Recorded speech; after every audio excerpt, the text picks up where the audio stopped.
और चार्टर्स अब हम स्टार्ट कर रहे हैं one of your easiest accounting standards, जो आप इससे पहले तक मुझे ऐसा लगता है छोड़ के जाते थे, and that is accounting standard number 15। Accounting standard number 15 क्या नाम है? Employ benefits. स्क्रीन पर दिख रहा होगा आपको? यस नो प्लीज एक बार कंफर्म कर दीजिएगा।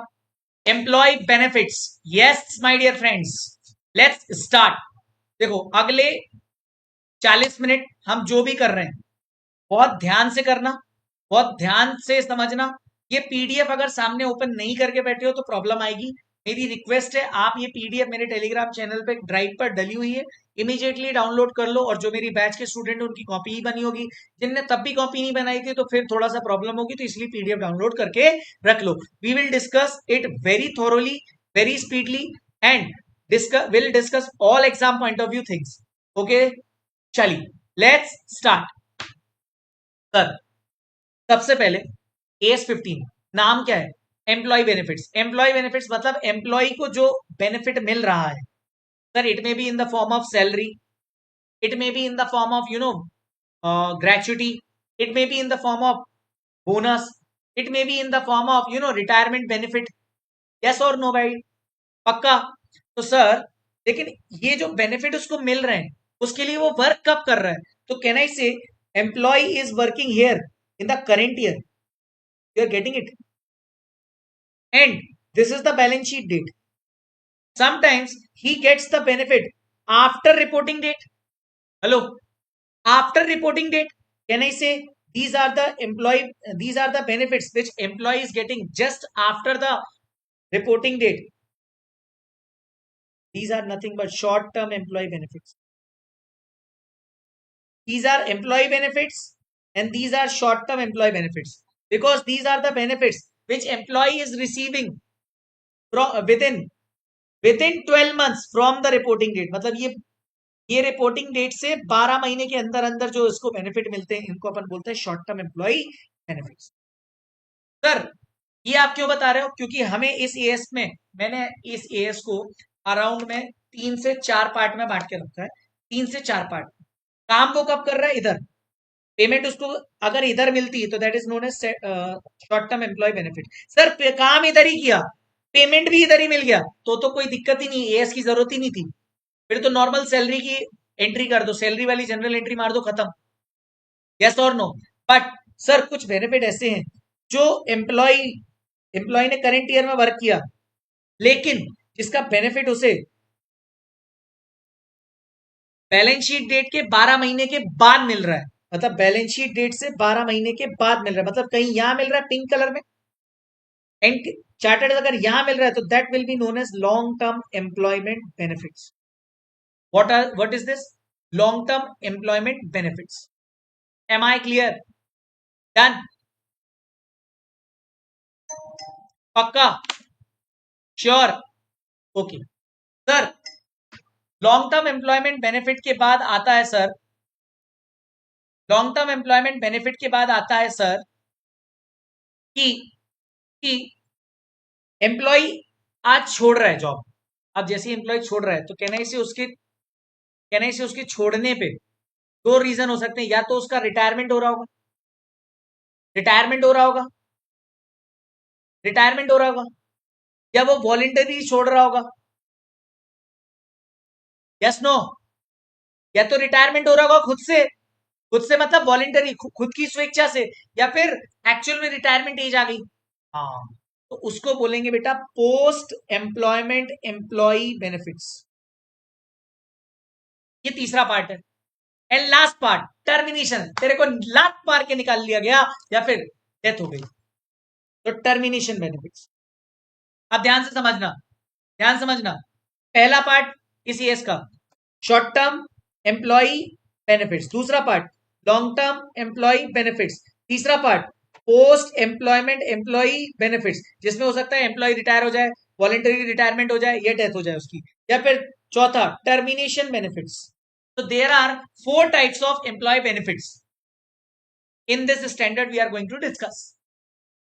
लेकिन सर अगर करंट ईयर की सैलरी करंट ईयर में ही मिल गई तो फिर तो कोई एएस लगेगा ही नहीं, आप तो डायरेक्टली उसको नॉर्मल जो सैलरी की एंट्री करते हो ना प्योरल में डेबिट मार के, बस वही करना है आपको। ओ, मतलब ड्रामा यहाँ चालू हो रहा है।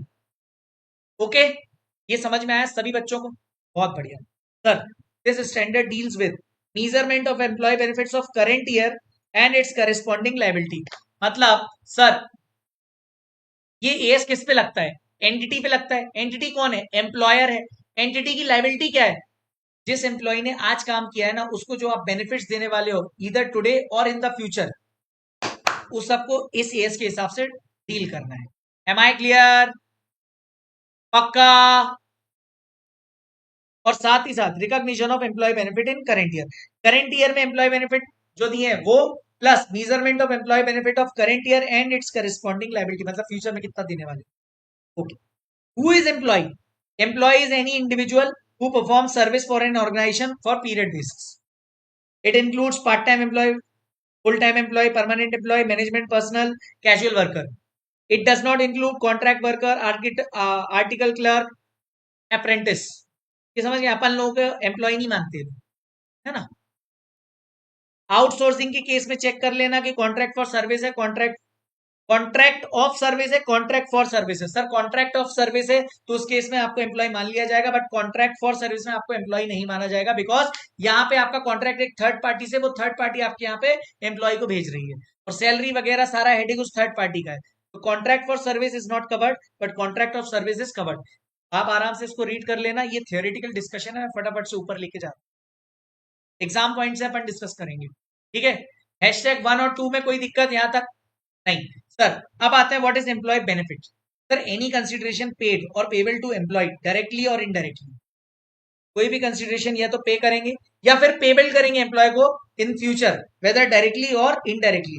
This AS does not cover और deal with employ benefits based on shares. अगर हम एम्प्लॉय को बेनिफिट कोई दे रहे हैं और पैसे के फॉर्म में नहीं, शेयर्स के फॉर्म में, तो बेटा फिर ये एएस नहीं एप्लीकेबल होगा, फिर वहां पे एप्लीकेबल हो जाएगा गाइडेंस नोट 19, जिसको ईशॉप बोलते हैं, और फाइनल में आप इंडेस 102 भी पढ़ोगे। M I clear? डन बेटा, आगे बढ़ो। Yes no? Now, now sir why employee benefits? अरे यार क्यों एम्प्लॉय बेनिफिट दे रहे हो यार? फॉर्मल एग्रीमेंट है, सामने वाला काम कर रहा है, उसको पैसे तो देने पड़ेंगे। Legal binding, bonus, PF, gratuity, इन पे एक्ट है। Payment of bonus act, payment payment of gratuity act, और प्रोविडेंट फंड एक्ट। और कुछ होते कंस्ट्रक्टिव इंसेंटिव्स, जैसे दिवाली बोनस, इंडिया में है भाई, दिवाली बोनस देना जरूरी है, ऐसा होता है। अच्छा, एम्प्लॉय बेनिफिट अपन दे किसको रहे हैं? सर डायरेक्टली या तो एम्प्लॉय को देंगे या फिर इनडायरेक्टली उसके स्पाउस, डिपेंडेंट रिलेटिव, या कोई थर्ड पार्टी ऑर्गेनाइजेशन, जैसे पीएफ, मल्टी एम्प्लॉयर फंड वगैरह, किसी फंड में डाल देना, दैट इज। अब आ जाते हैं मेन मुद्दे की बात। Hashtag number 6 is very important from exam point of view as well as MCQ point of view. Can I ask you one question charters? क्या हैशटैग 5 तक अपने को सारी चीज समझ में आ गई? तो फिर मैं हैशटैग नंबर 6 पे आगे बढ़ू।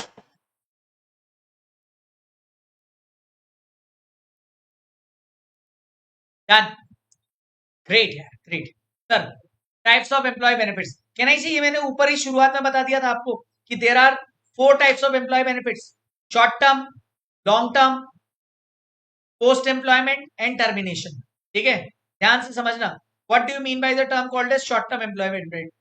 Sir paid in current year और payable within 12 months from the end of current year. मतलब ये मान लो मेरा करेंट ईयर है, या तो यहाँ कोई बेनिफिट मैं दे रहा हूँ, या फिर इधर पे मैं पे, मतलब यहाँ पे मैं पे करने वाला हूँ, मतलब within 12 months from the end of reporting period, that is known as my short term employment. कोई डाउट्स इसमें? नहीं। लॉन्ग टर्म एम्प्लॉय बेनिफिट क्या होता है? Sir payable after 12 months from the end of current year. मतलब sir ये मेरा current year and हो रहा है, इसके बाद नहीं, यहां पे कहीं मैं उसको पे कर रहा हूं, तो can I say this is long term employ benefits? ये देखो यहाँ पे वर्क परफॉर्म किया और पेमेंट में यहाँ पे कहीं करना। समझ में आया? आगे बढ़ जाओ। Yes no? बहुत सिंपल ये है भाई। चलो sir, post employment employ benefits, payable on retirement, termination benefit, BRS, आपको ही टर्मिनेट कर दिया, यहाँ पे एक और चीज लिख सकते हो, टर्मिनेट कर दिया, है ना? That is known as post employment, sorry termination benefits. चारों अपने टाइप्स ऑफ एम्प्लॉय बेनिफिट्स में कोई डाउट्स? एमसीक्यू आ सकता है इसलिए। कोई डाउट्स? आगे बढ़ जाएं? पक्का? Okay sir. Sir what is the objective of the standard?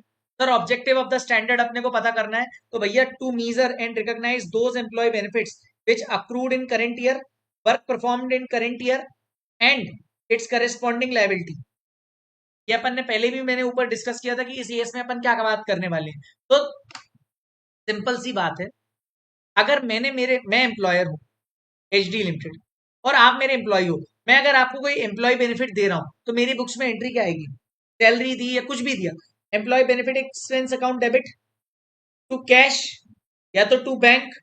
और पेबल, पेबल कब आएगा? जब मैं करंट ईयर में पे नहीं कर रहा हूं, फ्यूचर में कभी पे करने वाला हूं। Am I clear? Am I clear? Yes और नो बेटा? ऑब्जेक्टिव समझ जाओगे ना तो आधा एस यहीं पे खत्म हो जाएगा। तो पेबल वाले वर्ड के लिए एस 15 ज्यादा इंपॉर्टेंट है, ये तो ठीक है, पेबल वर्ड के लिए ज्यादा जरूरी है। अब पेबल या तो पेबल कब होगा?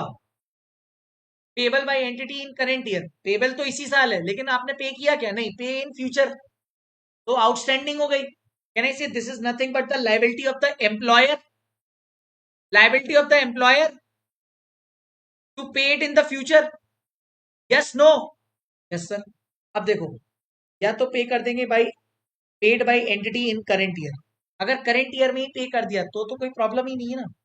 Receive by employee in current year, wages या सैलरी हो सकती है वो। मैं आपको अब ये बता रहा हूं कि किस तरीके से लेमन भाषा में आप इसको बोलोगे, ध्यान समझना। आपने करंट ईयर में ही पे कर दिया, आप कौन हो? एंटिटी हो। किसको? एम्प्लॉय को। तो अगर करंट ईयर में दे दिया तो वेजेस या सैलरी होगी। या फिर received by employee on retirement. एक मिनट, आपको कैसे पता सर इस साल ही रिटायर होगा? आपको सोचना पड़ेगा, आपको ये सोचना पड़ेगा। करंट ईयर में ही पे कर रहा है एम्प्लॉयर कोई अमाउंट और रिटायरमेंट भी उसको मिल रहा है एम्प्लॉय को। ये यहाँ पे क्या हो रहा है कि एम्प्लॉयर क्या कर रहा है? पीएफ अकाउंट में डिपॉजिट करवा दे रहा है या किसी थर्ड पार्टी ऑर्गेनाइजेशन में डिपॉजिट करवा दे रहा है आपके बिहाफ पे। क्या होगा? देखो, मैं हूं, मैंने एक पीएफ अकाउंट ओपन करवा दिया, आप सब मेरे एम्प्लॉय हो, क्या नहीं से हर साल इसी साल मैं कुछ कुछ अमाउंट उसको मैं डालता रहूंगा, और जब आप रिटायर होगे तो आप उस थर्ड पार्टी ऑर्गेनाइजेशन से वो अमाउंट ले लोगे। Can I say this is nothing but as की भाषा में इसको बोलते हैं डिफाइंड कंट्रीब्यूशन प्लान, इसको शॉर्ट फॉर्म में बोलते हैं डीसीपी। यहाँ पे टेंशन किसकी होती है? थर्ड पार्टी की, नॉट विद द एम्प्लॉयर। ये समझ में आया पहला वाला चार्ट? टेल मी चार्टर्स, आ गया? डन, बहुत बढ़िया।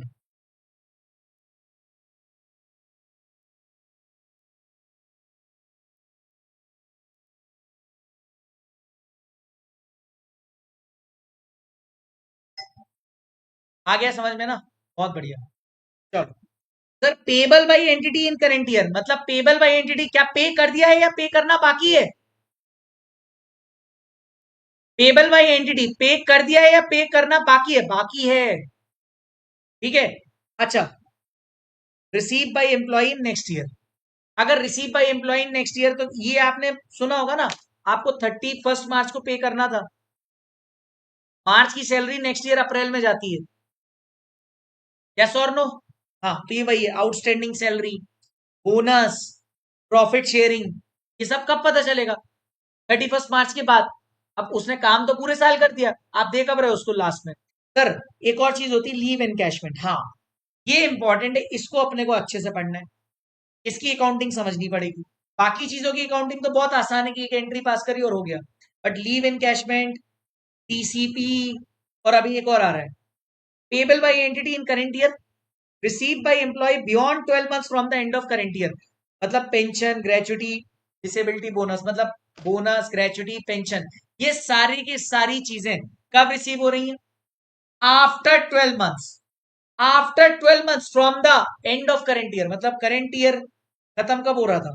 देखो, करंट ईयर खत्म हो रहा था यहाँ पे, और आपने यहाँ पे कहीं पे उसको पेमेंट किया है पेंशन का, बोनस का, ग्रेचुटी का, दैट इज कि इसकी बात कर रहा हूं। और पे कब कर देना चाहिए, ड्यू कब हो गया था, यहीं पे ड्यू हो गया था कि वो काम कर रहा था आपके लिए। आपको पता है ना कि कोई आपके यहाँ पे 5 साल से ज्यादा काम करता है और अगर आपकी एंटिटी पे ग्रेच्युटी एक्ट एप्लीकेबल है तो आपको अपने एम्प्लॉयज को ग्रेच्युटी पे करना पड़ता है if they have work minimum for 5 years। Yes और नो? Answer is yes. ठीक है, तो ये इनकम टैक्स में बताया होगा ना, पोगा वगैरह थोड़ा बहुत सैलरी हेड में। तो याद रखना चार तरीके से हो सकता है सर। एक तो हमने पे कर दिया, एक तो हमने पे कर दिया, एक पेबल है। पेबल है तो चेक करो इसी साल पे किया है, नेक्स्ट ईयर पे किया, उसमें हो सकता है outstanding salary, bonus, profit sharing, leave encashment की अकाउंटिंग समझनी सबसे पहले। उसके बाद receive by employee within 12 months from the end of current year, within 12 beyond 12 months from the end of current year, उसमें हो सकता है ग्रेचुटी, बोनस, डिसेबिलिटी बोनस। इसको अपन बोलते हैं डीबीओ। डीबीओ मतलब defined benefit obligation. It involves time value of money. इसमें पता क्या होता है, एंटिटी जो है ना हर साल कुछ अमाउंट एक फंड में जमा करती रहती है कि मान लो मेरे पास 10 एम्प्लॉय है, मुझे 10 एम्प्लॉयज को आगे जाके फ्यूचर में कुछ बेनिफिट देना है, तो कहना इसे आज ही मुझे कंट्रीब्यूट करना पड़ेगा from the day of joining of the employee. Yes और नो? Please tell me. और अगर मुझे आज ही कंट्रीब्यूट करना है तो मुझे एक सेपरेट फंड ओपन कर लूं। सेपरेट फंड जैसे ही मैंने ओपन किया तो उसमें मैं कुछ अमाउंट डिपॉजिट करते जा रहा हूँ, कहना इसे उसमें इंटरेस्ट भी बढ़ता जाएगा, तो it will involve time value of money. क्योंकि आज मैंने 100 रुपए बचा के डिपॉजिट करे तो जरूरी थोड़ी है 4 साल बाद उस अमाउंट की 100 रुपए ही वैल्यू होगी, हो सकता है उससे ज्यादा, हो सकता है उससे कम हो। तो it will involve time value of money. यहाँ पर tension is with the organisation. तो याद रखना है, एक तो डीसीपी है, एक है डीबीओ। अच्छा, डीसीबी लॉन्ग टर्म है और डीबीओ भी लॉन्ग टर्म है। यस और नो? यस और नो? क्योंकि ये भी 12 महीने के बाद मिल रहा है, ये भी 12 महीने के बाद मिलेगा। क्यों? क्योंकि रिटायरमेंट में मिलेगा ना एम्प्लॉय के। हाँ, बट सर हमने तो आज ही पे कर दिया। अरे आपने डीसीपी को पे किया किसी थर्ड पार्टी को, third party will deliver to employee when at the time of retirement. ये लीव एनकैशमेंट क्या है? यही आउटस्टैंडिंग या प्रॉफिट शेयरिंग शॉर्ट टर्म है। क्यों? नेक्स्ट ईयर ही दे दिया, विद इन नेक्स्ट ईयर ही दे दिया, रिपोर्टिंग डेट के तुरंत बाद कर दिया, 12 महीने के अंदर अंदर। हाँ, तो ये शॉर्ट टर्म हो जाए। Am I clear chartered? Yes no? Please confirm me in the chat box. यहां तक सब साथ में? अब हम अकाउंटिंग सीखने जा रहे हैं। मैंने पूरा AS 15 का बेसिक आपको बता दिया है, कहना इसे life is beautiful till now. Sure? Confident? चलो अब अपन अकाउंटिंग सीखते हैं। सर सबसे पहले अपन सीखेंगे शॉर्ट टर्म एम्प्लॉय बेनिफिट्स की accounting. Sir these are the those employ benefits which are either paid in current year और payable within 12 months from the end of current year. Current year के within 12 months के अंदर अंदर आपने इनको पे कर दिया। एंट्री क्या होगी? Employee benefit expense account debit to cashback जो आपने इस साल पे कर दिया, to provision for employee benefits जो पे करना बाकी है विद इन नेक्स्ट 12 months आप पे कर दोगे। Am I clear? और नेक्स्ट ईयर आप एंट्री क्या करोगे? इस प्रोविजन को हटा दोगे, इस प्रोविजन को हटा दोगे, तो इसके लिए क्या करोगे? Provision for employee benefit expense account debit to cash to employee benefits expense. Done, this was the entry. और इसके लिए याद रखना कि मान लो मुझे 5,000 देने थे, 5,000 देने थे, ठीक है। अब 5,000 मुझे देने थे, या तो मैंने इधर ही इस साल ही दे दिए, करंट ईयर में ही दे दिए, तो सीधे कैश बैंक में चला जाएगा। लेकिन लेकिन लेकिन मान लो मुझे देना कितना था? 25,000, मैंने 20,000 करंट ईयर में तो दे दिए, तो कहना इसे 20,000 कहां पे चला जाएगा? कैश बैंक में। और 5,000 का प्रोविजन बन जाएगा फॉर एम्प्लॉय बेनिफिट एक्सपेंस, और जो नेक्स्ट ईयर एडजस्ट हो जाएगा। बस इतना सा है, और कुछ भी खास नहीं है इसमें। ये यहां तक समझ में आई? एंट्री समझ में? एक बार रीड कर लो फटाफट से, करंट ईयर की और नेक्स्ट ईयर की, क्योंकि इसके बाद अपन जो लीव एनकैशमेंट पढ़ेंगे ना, उसमें ये जरूरी है कि आपको समझ में आए। पहले साल आपने जो भी खर्चा किया employee benefit expense account debit हो जाएगा टू कैश बैंक, जो इसी साल पे करते चले गए। लेकिन मार्च वाला आप नेक्स्ट ईयर पे करोगे, तो उसके लिए आपने बना दिया प्रोविजन। अब प्रोविजन जो बना दिया, नेक्स्ट ईयर उसको हटाना पड़ेगा, क्योंकि नेक्स्ट ईयर आप उसको पे कर रहे हो। तो provision of employee benefit expense account debit to cash to employ benefit expense. क्यों? अगर वो कैश में पे किया तो फिर टू कैश लिख देना, लेकिन अगर वो एम्प्लॉय बेनिफिट एक्सपेंस ही एडजस्ट हो गया तो एम्प्लॉय बेनिफिट एक्सपेंस। यहां तक सब समझ में आया कि नहीं? इसके एग्जाम्पल अपन देखेंगे तो और क्लियर हो जाएगा। आ जाते हैं एग्जाम्पल में। एग्जाम्पल समझने से पहले मैं आपको समझा देता हूँ what is leave encashment. Leave encashment का मतलब होता है in case of leave encashment provision should be made for expected compensation payable. Provision should be made for expected compensation payable. Expected compensation payable मतलब लीव एनकैशमेंट का मतलब क्या होता है? आपको देखो, एक एम्प्लॉय एक ऑर्गेनाइजेशन में काम करता है तो उसको certain number of days allowed रहते हैं as part of the leave, और उसको ये बोला जाता है कि या तो तू ये लीव ले लेना साल भर में, और अगर नहीं लेता तो नेक्स्ट ईयर ये कैरी फॉरवर्ड हो जाएगा। नेक्स्ट ईयर चाहे तो तू लीव बढ़ा सकता है या फिर कैश ले ले उसके बदले। Am I clear? तो ये एक्सपेक्टेड कंपनसेशन है जो कि पेबल है, डिपेंड करेगा। तो ये एस्टिमेट की बेसिस पे अपन अकाउंटिंग अकाउंटिंग करते हैं करंट ईयर में, और नेक्स्ट ईयर उस हिसाब से पे ऑफ कर देते हैं। ये बात समझ में आई? पक्का? डन सभी को? एक बार शॉर्ट टर्म एम्प्लॉय बेनिफिट्स, उसकी जर्नल एंट्री और लीव एनकैशमेंट तक की, यहां तक की पूरी एक बार रीडिंग कर लो 1 मिनट के अंदर। जैसी हो जाए यस लिख देना। सर, ओ सर, सर ये तो हमें समझ में आ गया, अब इसकी अकाउंटिंग कैसे होगी? अकाउंटिंग देखते हैं ना बच्चों। अकाउंटिंग, अकाउंटिंग में याद रखना कि एंटिटी कौन सी पॉलिसी फॉलो कर रही है, अकुमुलेटिंग नॉन अकुमुलेटिंग। नॉन अकुमुलेटिंग मतलब आपको इतने छुट्टियां मिल रही हैं, आप छुट्टियों को यूटिलाइज कर लो, नहीं तो अगले साल कैरी फॉरवर्ड नहीं हो रही। तो क्या अगर कैरी फॉरवर्ड नहीं हो रही मतलब no compensation. No compensation means no entry. No entry means life is beautiful, there is no accounting. हाँ, करेक्ट। लेकिन सर अकुमुलेट होगी means leave availed in current year will accumulate and compensation in next year. Compensate कब होंगी? Next year में। अब next year में कैसे compensate होंगी? या तो वो वेस्टेड होंगी या अनवेस्टेड होंगी। वेस्टेड मतलब कंपनसेशन कैश में मिल रहा है, या कंपन अनवेस्टेड मतलब कंपनसेशन लीव में मिल रहा है। मतलब कैश अगेंस्ट लीव सेटल हो रही है या लीव अगेंस्ट लीव सेटल हो रही है, ये ध्यान रखना है। Am I clear chartereds? पक्का? सर अगर कैश में सेटलमेंट हो रहा है तो हमें 100% प्रोविजन बनाना पड़ेगा अनअवेल्ड लीव का। लेकिन अगर लीव के साथ लीव ही सेटल हो रही है तो हमें पार्शियल प्रोविजन बनाना पड़ेगा। पार्शियल प्रोविजन और 100% प्रोविजन में फर्क क्या है? देखो, अनअवेल्ड लीव का प्रोविजन कैसे बनाओगे? जितनी आपने छुट्टियां अनअवेल्ड करी, मतलब छुट्टियां अलाउड थी, मान लो 10 छुट्टियां अलाउड थी, और मुझे एक बात बताओ, अंजलि ने 10 छुट्टियों की जगह पे 8 छुट्टियां अनअवेल करके रखी, मतलब 8 दिन वो काम करती रही, तो कहना इसे 8 days into salary per day निकाल लेंगे अपन, यस और नो? और मान लो सैलरी पर डे 200, तो कहना इसे 8 into 200, answer will be 1600। Yes no? Sir यहाँ पार्शियल प्रोविजन बनाना है। पार्शियल प्रोविजन मतलब हम कुछ एस्टिमेट करके बनाएंगे। एस्टिमेट कैसे करेंगे? सर अपने को प्रोबेबिलिटी फैक्टर गिवन रहेगा, तो हम क्या करेंगे, अनअवेल्ड लीव मतलब वही 8 इंटू सैलरी पर डे 200, और यहाँ पे कर देंगे 40% चांस है कि ऐसा होगा, तो कहना है इसे 8 इंटू 200 इंटू 40%, तो 640 का हमारा पार्शियल प्रोविजन बनेगा। Yes no? 8 into 200 into 40%। समझे क्यों? ये प्रोबेबिलिटी फैक्टर क्यों गिवन है? Because of the partial provision. Am I clear? हाँ। Note number 1, current year leave should be exhausted first. हाँ, जितना प्रोबेबिलिटी उतना। और दूसरा, करंट ईयर की लीव याद रखना एग्जॉस्ट होंगे सबसे पहले, उसके बाद नेक्स्ट ईयर की होंगे। और सैलरी पर डे कैसे निकालोगे? याद रखना, सैलरी पर डे इसी तरीके से निकालना, रामबाण फॉर्मूला है, कोई कंफ्यूजन नहीं होगी। Sir salary per annum divide by 365, less कर दो उसमें से वीकेंड्स और जितनी छुट्टियां दी गई, बस खत्म।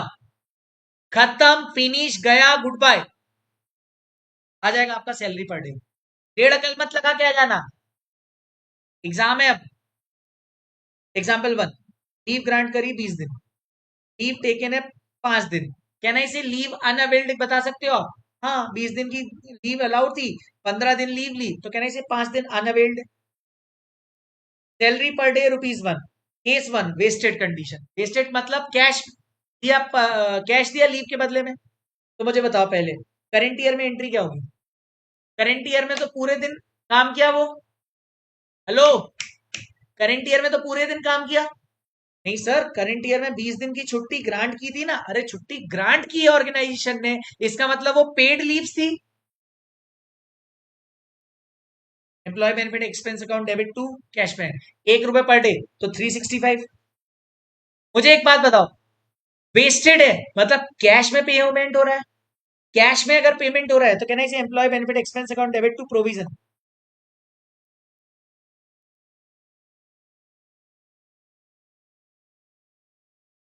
तो ₹1 इंटू 100% इंटू 5 डेज, 5 डेज मेरा क्या था, अनअवेल्ड लीव, इंटू ₹1।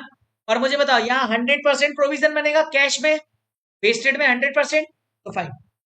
और इसके बाद फटाफट से आ जाओ इस पे, नेक्स्ट ईयर। नेक्स्ट ईयर वाला employee benefit expense to cash bank 365, और नेक्स्ट ईयर में provision for employee benefit 5 to cash bank. Next year आपने ₹5 एक्स्ट्रा पे कर दी। Hello, hello everybody. हाँ, और sir last entry payroll to employ benefit expense 365। अच्छा, इस पहले साल आपने 365 पहली बार में एम्प्लॉय बेनिफिट एक्सपेंस ट्रांसफर करे और 5 का प्रोविजन बना के भेजा। पूरे साल भर में 370 का एम्प्लॉय बेनिफिट एक्सपेंस गया पीओरएल में। इस साल कितना गया, सिर्फ 365। सर ये प्रोविजन भी तो था, लेकिन provision for employee benefits cash bank से सेटल हो गया। Okay, can I see you understood case number 1? Done, आगे बढ़ जाओ। केस नंबर 2 अनवेस्टेड है, अनवेस्टेड है और प्रोबेबिलिटी फैक्टर केस नंबर 1 में 100% है, दूसरे में 80% है। तो क्या ना इसे मैं 80% वाला कर देता हूँ। 100% वाला तो इजी रहेगा। चलो अनवेस्टेड वाला दोनों ही बता देता हूँ, ताकि अपन लीव एनकैशमेंट ही खत्म करके आगे निकल जाए, फिर डीबी और डीसीबी पे चले जाएंगे। सर करंट ईयर में क्या होगा? सर 365 पूरा, 5 का प्रोविजन बनना था वो भी हमने बना दिया, और प्रोबेबिलिटी फैक्टर 100% था यहाँ पे। कहना इसे इस साल आपने 370 का एम्प्लॉय बेनिफिट एक्सपेंस डेबिट मारा था, तो पीओरएल में कितना गया, 370। करंट ईयर में कोई प्रॉब्लम नहीं, नेक्स्ट ईयर में गए। Employee benefit expense to cash bank 365, फिर provision for employee benefit expense account debit 5 to employ benefit expense. क्यों? क्योंकि इस बार लीव से एग्जॉस्ट हो रही है। नेक्स्ट ईयर आपको 5 एक्स्ट्रा लीव मिल गई, तो लीव से लीव आपने सेटल कर दिया।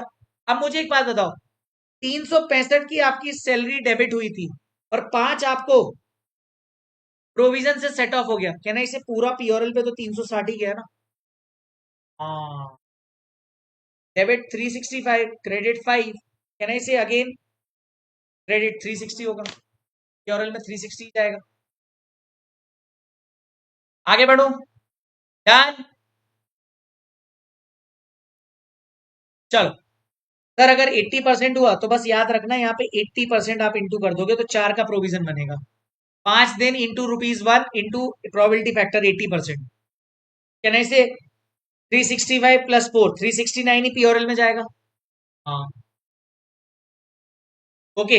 अब मुझे एक बात बताओ, प्रोविजन यहाँ 4 का एडजस्ट होगा तो कहना इसे 365 डेबिट हुए, 4 यहाँ पे क्रेडिट हुआ तो 361 का पीओरएल आ जाएगा। Am I clear?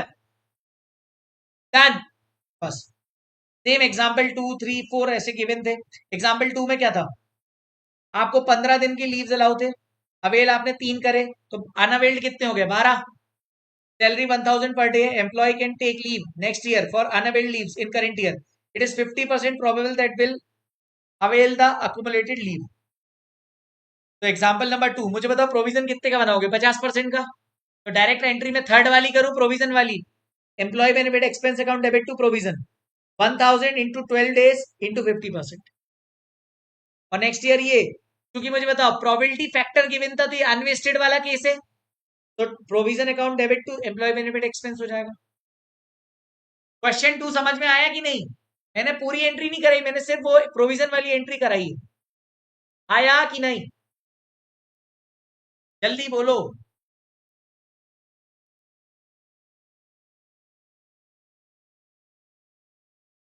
चलो, थर्ड, सैलरी आपकी 365 है, लीव आपको ग्रांट हुए 30, आपने अवेल करे 20, अनअवेल कितने हो गए, 10। ईयर 365 डेज का ही है, 5 डेज वर्किंग है, 5 दिन ही वर्किंग है एक हफ्ते में. Leave is accumulating. Case 1 vested और case 2 unvested. 60% probability factor. Solution to example number 3. Salary per day निकाल लोगे पहले. सैलरी पर डे कैसे निकालोगे? 365 total divide by total number of days into weeks. एक साल में कितने वीक्स होते हैं? 52. उसमें से 2 लीव्स हैं. 5 डेज वर्किंग है तो 2 दिन आप ऑफ ले रहे हो. कैन आई से 52 वीक्स इंटू 2 डेज. और लास्ट में 30 आपको अवेल थे. कैन आई से आपकी सैलरी इतनी हो जाएगी 1580 पर डे. वेस्टेड है तो मुझे बता, पूरा 100% का प्रोविजन बनेगा. Employee benefit expense account debit to 10 days into 1580 और प्रोविजन टू कैश 15,800, मतलब सॉरी 1580 नहीं 15,800. डन. केस 2 में 60% प्रोबेबिलिटी है तो 1580 इंटू 10 डेज इंटू 60%. खत्म. क्या दिक्कत थी इसमें? लीव इनकैशमेंट की अकाउंटिंग समझ में आई बच्चों? Tell me. अब अपन आगे बढ़ जाते हैं इसमें फोर्थ पे. सर ए के पास पॉलिसी है. A has a policy of giving 10 days leave per annum. Salary 1000 per day है. Company follows accumulating and vesting policy. Details of leaves are 50 employ ऐसे हैं जो 7 लीव्स ले रहे हैं, 30 एम्प्लॉय ऐसे हैं जो 4 कैरी फॉरवर्ड लीव ले रहे हैं, और 20 एम्प्लॉय ऐसे हैं जो 2 कैरी फॉरवर्ड लीव ले रहे हैं. वो बोल रहे हैं प्रोविजन बताओ कितने का आएगा. मुझे बताओ, नंबर ऑफ एम्प्लॉयज 50, तो 7 लीव ले रहे हैं, सैलरी पर डे इतनी है, तो कहने से उनका प्रोविजन इतना हो जाएगा. 30 एम्प्लॉयज का अलग अलग प्रोविजन, 4 दिन का अनअवेल्ड है, 1000 पर डे, इतना प्रोविजन हो जाएगा. और 20 का इतना, टोटल प्रोविजन आपका इतना हो जाएगा 5,10,000. कहना से आपको वेराइटी ऑफ एम्प्लॉयज दिया है तो आप वेराइटी ऑफ एम्प्लॉयज के बेसिस पे ही टोटल प्रोविजन बनाओगे. यस और नो माय डियर फ्रेंड्स? पक्का? डन. देन बेटा आपको लगता है एक और चीज, फिफ्थ वाला. एक एंटिटी के पास 100 एम्प्लॉयज हैं. लीव्स कितनी है? 5 day per annum. Leaves are unvested on LIFO basis, last in first out. Unavailed is 2 leaves per employ. Expectation है 92 employees will take 5 leaves or 8 employees will take 6.5 days. How much provision will be made? तो देखो, last year leave कितनी है? 2. Current year की leave कितनी है? 5. Number of employ कितने हैं? 100. 92 लोग कितनी ले रहे हैं? 5 लीव्स ले रहे हैं, तो करंट ईयर से एग्जॉस्ट हो जाएगी. यस और नो? लेकिन जो 8 एम्प्लॉइज हैं वो कितनी एक्सपेक्टेड लीव ले रहे हैं? 6.5. आप करंट ईयर से कितना दे रहे हो? 5. तो कहना इसे 1.5 आप लास्ट ईयर से एडजस्ट करोगे. तो out of 2 unavailed leaves it is expected that 8 employees will take 1.5 days of leave. Therefore provision will be 8 employees into 1.5. और अपने को सैलरी पर डे नहीं गिवन है तो अपन ने वो नहीं लिखा, लेकिन 12 दिन के लिए प्रोविजन बनेगा आपका. इस क्वेश्चन में खास बात याद है, मैंने आपको रेगुलर बैच में बोला था कि सैलरी पर डे नहीं गिवन है, तो आप कितने दिनों के लिए प्रोविजन बनेगा ये जवाब दे रहे हो. ये सीए फाइनल में आ चुका है, इसलिए मैंने आपको कराया था. डन. तो this was your short term employ benefits, जो कि एग्जाम में आना बहुत नामुमकिन है. इस एएस में मैंने आपको बताया था डीबीओ और प्लान एसेट आता है मैक्सिमम, उस पर अपन आगे बढ़ रहे हैं. और अपन अब समझने जा रहे हैं लॉन्ग टर्म एम्प्लॉय बेनिफिट्स की अकाउंटिंग या फिर पोस्ट एम्प्लॉयमेंट बेनिफिट्स की अकाउंटिंग. समझे कि नहीं? समझे कि नहीं? यहां तक जो मैंने पढ़ा है शॉर्ट टर्म एम्प्लॉय बेनिफिट्स और लीव एनकैशमेंट, ये पूरा समझ में आ गया सभी को? प्लीज कंफर्म कर दीजिए एक बार चैट बॉक्स पे. Yes no? AS 15 employee benefits, short term provisions, short term employee benefit हमने खत्म कर दिया था. Now we are moving ahead into long term employ benefits. Okay. And long term employ benefits की अकाउंटिंग सेम होती है as post employment employ benefits, because charters अगर आप देखोगे ना, लॉन्ग टर्म एम्प्लॉय बेनिफिट्स भी इधर ही कहीं आते हैं और पोस्ट एम्प्लॉयमेंट भी कहीं यहीं कहीं होता है. तो कहना ही से इनकी अकाउंटिंग भी सेम है as per AS 15. Sir S 15 यहाँ पे बोलता है कि there are only two types of long term employ benefits, और I would rather say post employment employ benefits from accounting point of view. दो तरीके, एक होता है डीसीपी, दूसरा होता है DBO. What is DCP? Sir हम ऑलरेडी समझ चुके हैं, defined contribution plan. And then now second is DBO. So DCP is very easy. DCP में क्या था कि सर एम्प्लॉयर मैं एक थर्ड पार्टी को जमा कर रहा हूं अमाउंट, नाउ मेरी लाइबिलिटी खत्म, कैन आई से टेंशन मेरी खत्म, यस नो, यस और नो गाइस, यस सर। तो सर मैंने क्या किया in this case, employer contributes fixed amount to third party, for example provident fund, insurance policy fund etcetera. Now this is unfunded liability, means any fund not created by company but it is managed by third party. It is unfunded liability, मतलब क्या ये मेरी liability है? No. क्या मैं इसे create कर रहा हूं? नो। थर्ड पार्टी कर रही है। तो क्या इसका लोड मेरे पे आएगा? नो। तो in this case employer has to contribute a fixed amount every year. अच्छा मुझे एक बात, यहाँ पे सिर्फ काम क्या है, हर साल जिस साल से एम्प्लॉय ने ज्वाइन किया है हर साल आपको उस फंड में कंट्रीब्यूट करना है। तो क्या यहाँ पे कोई टाइम वैल्यू ऑफ मनी का इन्वॉल्वमेंट आएगा क्या? आएगा क्या? जल्दी बताओ। नो सर, नहीं आएगा। सिर्फ एक जनरल एंट्री पास कर दी, जो अमाउंट मैं कंट्रीब्यूट कर रहा हूं सिर्फ उससे रिलेटेड। यस और no my dear friend? Answer is yes. तो मैंने एंट्री पास करी, employee benefit expense account debit to cash bank and P or L account debit to employ benefit expense. खत्म, खत्म, finish. This was your entire DCP, deferred contribution plan. Done with it. आगे बढ़े, yes और no? Break में आपने खाना वाना खा लिया कि नहीं? Yes no? Done, great. तो एक काम करो, फटाफट से इसको इतना रीड करो, डीसीपी होता क्या है, रीड एंटायर डीसीपी फटाफट से पीडीएफ से। कर लिया रीड?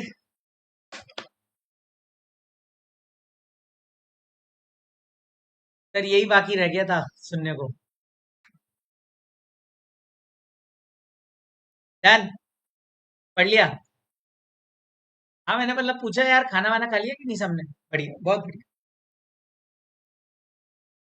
डिफाइंड बेनिफिट ऑब्लिगेशन, अब आप आ जा रहे हैं डिफाइंड बेनिफिट ऑब्लिगेशन पर। Now this is something new and this is very interesting from exam point of view also.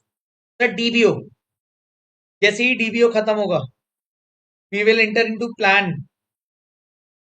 Asset, और वो भी खत्म, एएस खत्म। सर डिफाइंड बेनिफिट ऑब्लिगेशन क्या होती है? सर डिफाइंड बेनिफिट ऑब्लिगेशन में इस बार थर्ड पार्टी पे कंट्रीब्यूट कर रहे हो या अपन खुद एक फंड क्रिएट कर रहे हो? Sir we are creating the fund by ourselves and उसमें हम कंट्रीब्यूट करते जा रहे हैं।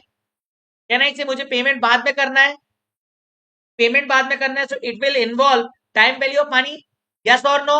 Answer is yes sir. So in this case employer creates a plan, a fund and has an obligation to provide agreed benefit to the employee. इसमें कौन तरीके के बेनिफिट्स होते हैं सर? ग्रेचुटी हो गया, पेंशन प्लान हो गया, ये सब। Since the its entity's obligation to provide benefits, therefore entity should recognize such obligation in balance sheet as liability. क्योंकि ये एंटिटी की ऑब्लिगेशन है कि नहीं? क्योंकि सिर्फ यहाँ फंडिंग नहीं करनी है, जो भी रिटायर हो रहा है, जा रहा है, जिसकी ग्रेचुटी ड्यू हो रही है, बोनस हो रहा है, वो उसको देना पड़ेगा। कहने से it is obligation, and obligation है तो फिर बैलेंस शीट में लाइबिलिटी साइड आएगा। यस और no? These benefits are incurred in current year. These benefits are incurred in current year. Done. These benefits are incurred in current year. So now, if they are incurred in current year but payable to employee on retirement, आज मैं contribute कर रहा हूं और मुझे payment कब करना था? रिटायरमेंट पर। जब मैं कंट्रीब्यूट आज कर रहा हूं, सो कैन आई से these payments should be recorded at present value of future cash flows, क्योंकि ये लाइबिलिटी फ्यूचर के लिए कि आज के लिए? सर फ्यूचर के लिए। Am I clear? और इसको हम AS15 की लैंग्वेज में बोलते हैं current service cost, CSC, current service cost. Done?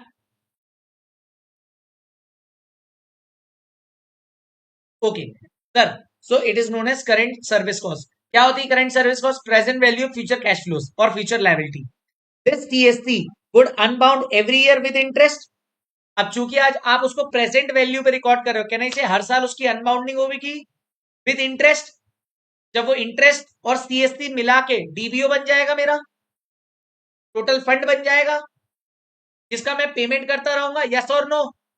Answer is yes. अच्छा, जो एग्रीड बेनिफिट्स हैं जो मुझे एम्प्लॉय को देने हैं वो डिपेंड किस चीज पे करेंगे? वो कितने टाइम तक सर्विस दे रहे हैं, उसकी लास्ट ड्रॉन सैलरी कितना है, और एम्प्लॉय टर्नओवर रेशियो कितना है। Yes no? कितने एम्प्लॉयज को देना है मुझे। Since these funds are funded and these funds are invested, so they are known as plan assets. याद रखना, क्या मैंने अब जैसे मेरे को अपने एम्प्लॉयज को बेनिफिट्स देने, मैंने एक अलग से सेपरेट फंड बनाया, उसमें मैंने पैसे डालता जा रहा हूं, अनबाउंड करते जा रहा हूं इंटरेस्ट। कैन आई से उस वो फंड में पड़ा पड़ा पैसा क्या होगा? वेस्ट होगा। Can I say I will invest it somewhere else to earn returns, and जैसे ही रिटर्न गेन होगा तो कैन आई से मेरे फंड की वैल्यू बढ़ती जाएगी। तो कभी भी कोई भी एम्प्लॉय अगर छोड़ के जाता है तो मुझे पेमेंट करने में आसानी होगी कि नहीं? यस और no all my chartereds? Please tell me. Aditya, Anjali, Ashwini, Bhavya, Durga, Kavya, Kirti, Koyal, Krishnottama, Kushal, Mohit, Priyanshi, Rahul, Rajdeep, Rakhi, everybody in the chat box. Yes no? तो मुझे एक बात बताइए, अगर मैंने ये फंडेड लाइबिलिटी से, फंडेड जो मैंने फंड बनाया है, इस फंड से अगर मैं कुछ अमाउंट उठा के पूरा इन्वेस्ट करता हूं तो can I say that will be an asset for me, as an investment asset. उसको मैं AS15 की लैंग्वेज में बोलता हूं प्लान एसेट। बेटा क्या बोलता हूं? Plan asset. देखो, HD लिमिटेड है, उसकी एक एम्प्लॉय है बडी, 5 साल बाद मुझे इनको कुछ पेमेंट देना पड़ेगा। डिस्काउंटिंग फैक्टर मान लीजिए 10% के हिसाब से मुझे उनको 5 लाख रुपए देने हैं। तो कहना इसलिए जिस दिन से उन्होंने ज्वाइन किया उसी दिन से मैं कंट्रीब्यूट करूंगा। यस और नो? 5 लाख 5 साल बाद देना है तो हर साल मैं 1 लाख रुपए कंट्रीब्यूट करूंगा। लेकिन पहले साल मुझे बताओ, मैं present value of future liability contribute करूंगा या आज पूरा 1 लाख कंट्रीब्यूट करूंगा? Sir present value future cash flow की। कैन आई से चार्टर्ड्स 10% के हिसाब से रिवर्स में अगर मैं अनबाउंडिंग करूंगा तो मेरे को फर्स्ट ईयर की कॉस्ट ऑफ कैपिटल की डिस्काउंटिंग फैक्टर रेट आ जाएगी। मतलब मैं आज 68,300 कंट्रीब्यूट करता हूं, तब जाके 5 साल बाद वो 1 लाख बनेगा। यस और no along with the interest? Second year में मैं 75,130 कंट्रीब्यूट करूंगा, तब जाके वो 1 लाख बनेगा। थर्ड ईयर में 82,640 कंट्रीब्यूट करूंगा, तब जाके वो 1 लाख बनेगा। फोर्थ ईयर में मैं 90,910 कंट्रीब्यूट करूंगा, तब जाके वो 1 लाख बनेगा फिफ्थ ईयर में। और फिफ्थ ईयर में तो पूरा 1 लाख ही कंट्रीब्यूट करना पड़ेगा। सो can I say this is how I will be able to repay 5 lakhs to buddy the employee of mind? Yes और नो? Answer is yes.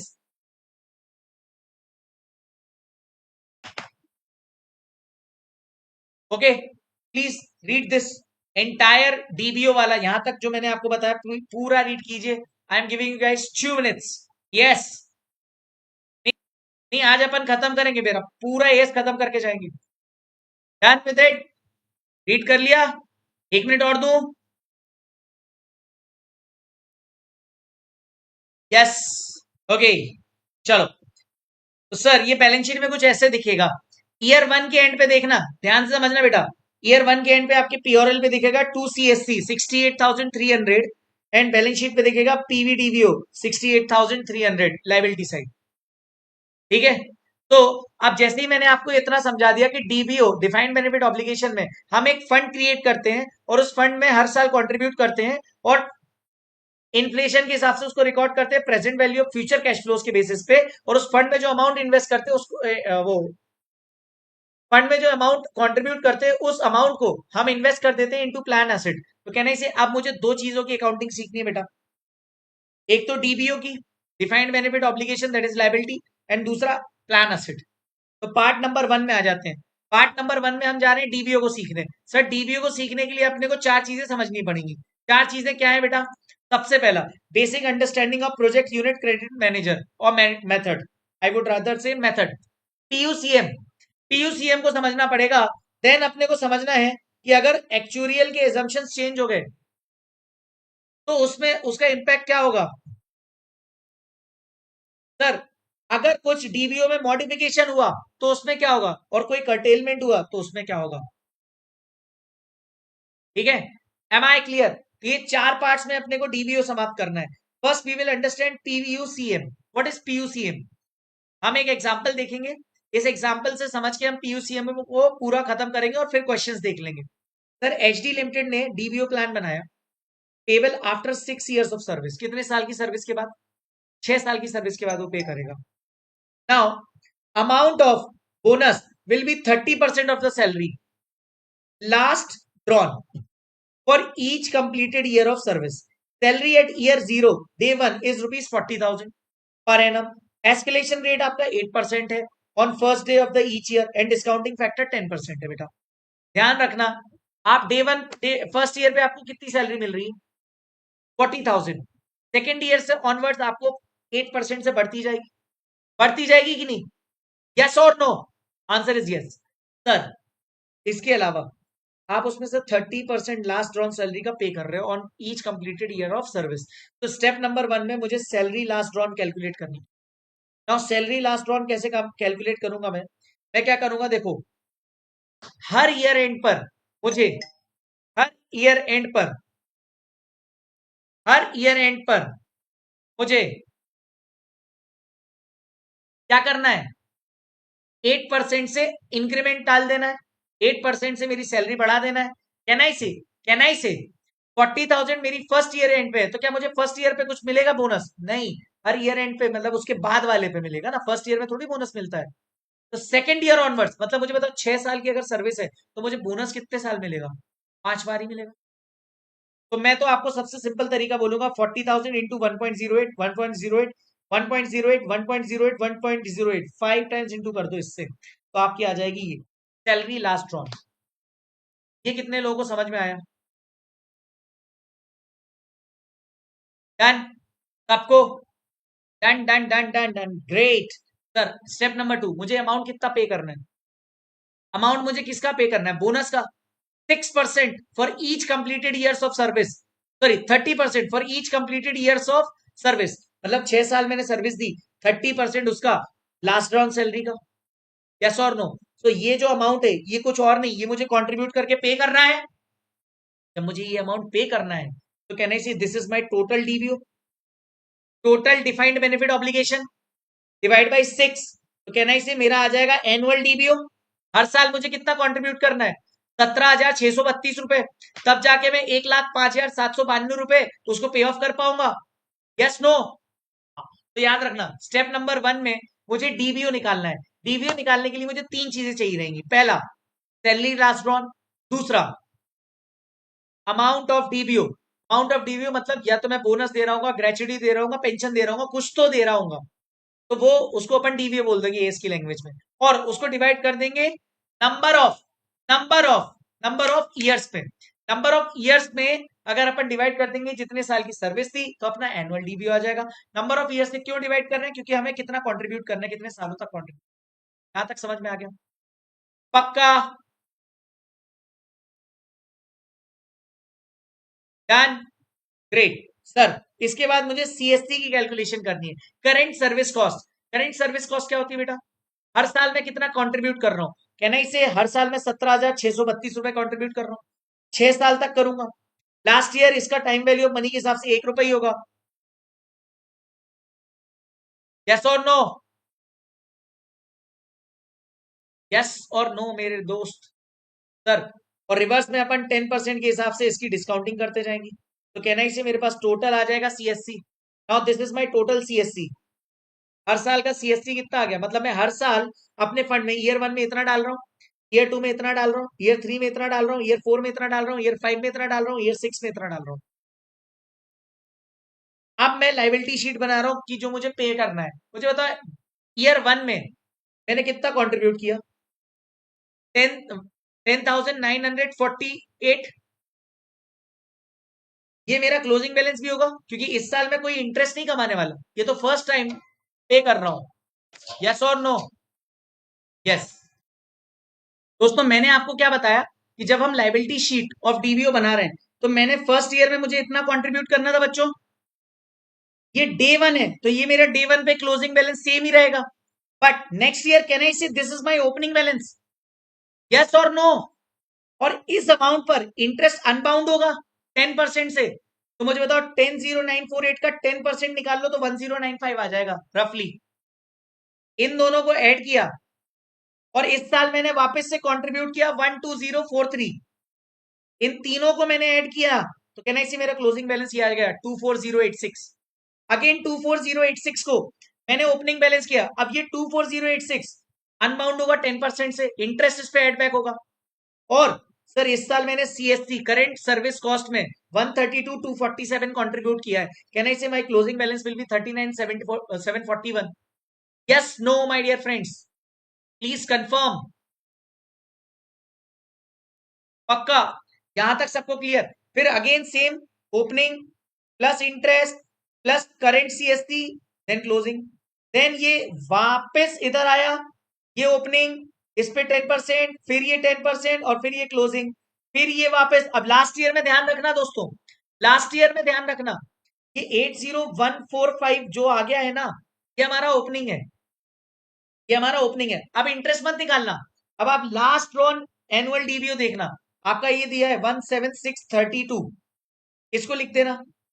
मुझे एक बात बताओ, क्या आपका टोटल डीबीओ 105,792 ही होने वाला था? स्टेप 1 में अपन ने निकाल लिया था, यस और नो? तो हमारा हमेशा लास्ट में, लास्ट ईयर में इंटरेस्ट आपका बैलेंसिंग फिगर निकलेगा। क्या निकलेगा? Balancing figure. एल्स आपको एक आध दो रुपए का अप्रोक्सीमेशन आएगा, वो इंटरेस्ट कैलकुलेशन की वजह से, क्योंकि अपन यहाँ पे अप्रोक्सीमेटली ले रहे हैं। तो याद रखना लास्ट ईयर में इंटरेस्ट आपका बैलेंसिंग फिगर आएगा, ये बात सबको याद रहेगी बेटा। पक्का? क्या मैं आगे बढ़ जाऊं? अगर आप अलाउ करोगे तो ही मैं आगे बढ़ूंगा।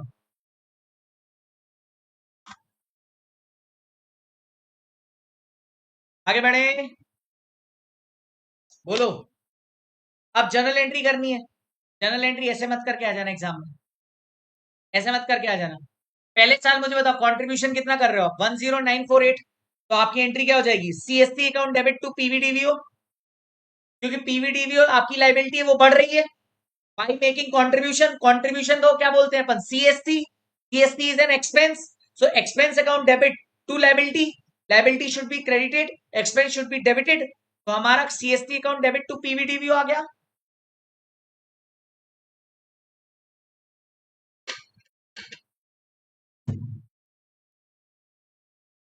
आया सर?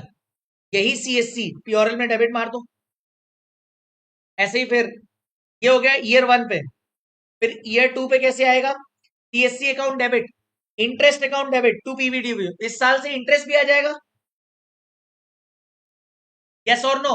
तो हमारी एंट्री क्या हो जाएगी? CSC account debit, interest account debit to PVDVO. Last year में PVDVO account debit to bank. Bank क्यों? क्योंकि अब आप पे कर रहे हो, एम्प्लॉय को पे कर रहे हो। हाँ, तो 1,05,7 1,05,792 रुपए आपने पे कर दिए, तो एंट्री क्या होगी? PVDVO account debit to bank, liability हट गई। पक्का? क्लियर रहेगा? Yes no my dear friends? हाँ, जर्नल एंट्री आपको हर ईयर के लिए सेपरेटली बनानी पड़ेगी बेटा, जर्नल एंट्री हर ईयर के लिए सेपरेटली बनानी पड़ेगी। ये थोड़ा सा लॉन्ग लास्टिंग काम है, बट हमने जब क्वेश्चन देखे थे छटांग भर के क्वेश्चन थे, ये तो मैंने बहुत कॉम्प्रहेंसिव क्वेश्चन कराया था। ये मैंने पूरा, आपने नोटिस किया होगा मैंने जितने एस कराए ना, मैंने पूरा का पूरा वर्किंग करवाया है। हालांकि आपके मॉड्यूल में उतने बड़े क्वेश्चन है ही नहीं। Yes no? तो मुझे एक बात बताओ, तुम, आपको कंसेप्चुअल, ऐसे क्वेश्चन पूछेगा भी नहीं, ऐसे क्वेश्चन फाइनल में नहीं पूछ रहा तुमसे, यहां कहां पूछेगा वो, बट आपकी अंडरस्टैंडिंग के लिए, ताकि आपको पूरा अकाउंटिंग स्टैंडर्ड का एक ब्रॉडर व्यू मिल जाए, इसलिए मैं ऐसे ही क्वेश्चन कराता हूं। I hope you are getting my point. अब वो आपसे क्या होगा? आपसे छोटी छोटी बातें पूछेगा बस।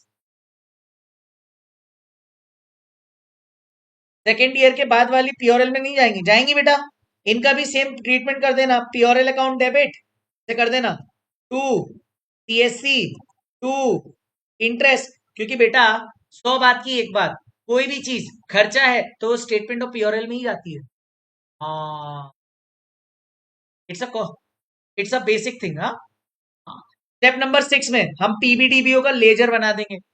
पीबीडीबीओ का लेजर अगर अपन बनाएंगे ईयर 1 में, मुझे बताओ 22 सीएससी कॉन्ट्रीब्यूशन आया 10,948, ये क्लोजिंग बैलेंस हो गया। क्योंकि ये लाइबिलिटी है तो मुझे बताओ ये क्लोजिंग बैलेंस इधर आएगा, next year opening 10948 by CSC और बाई इंटरेस्ट और क्लोजिंग 24086। कैन आई से ऐसे ईयर 3 करके ऐसे 4 5 6 तक ले आओगे आप? Yes no? बस आगे बढ़ जाएं।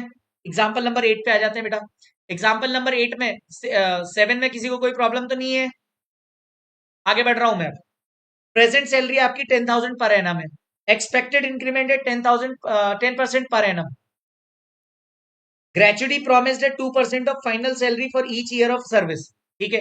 रिमेनिंग सर्विस कितनी है? 3 साल की। Discounting factor 10%। Do accounting for DBO. तो आपसे क्या पूछ रहे हैं? डीबीओ बताओ, एनुअल डीबीओ बताओ, सीएससी बताओ, पास जर्नल एंट्री। मतलब बेसिकली एस 15 का पूरा डीबीओ का पूरा पूछ लिया उसने, पूरी डीबीओ की अकाउंटिंग पूछ ली पीयूसीएम मेथड से। अब अपन क्या करेंगे? एनुअल डीबीओ निकालना है तो सबसे पहले अपने को क्या चाहिए? Salary last drawn. मेरी सैलरी कितनी थी?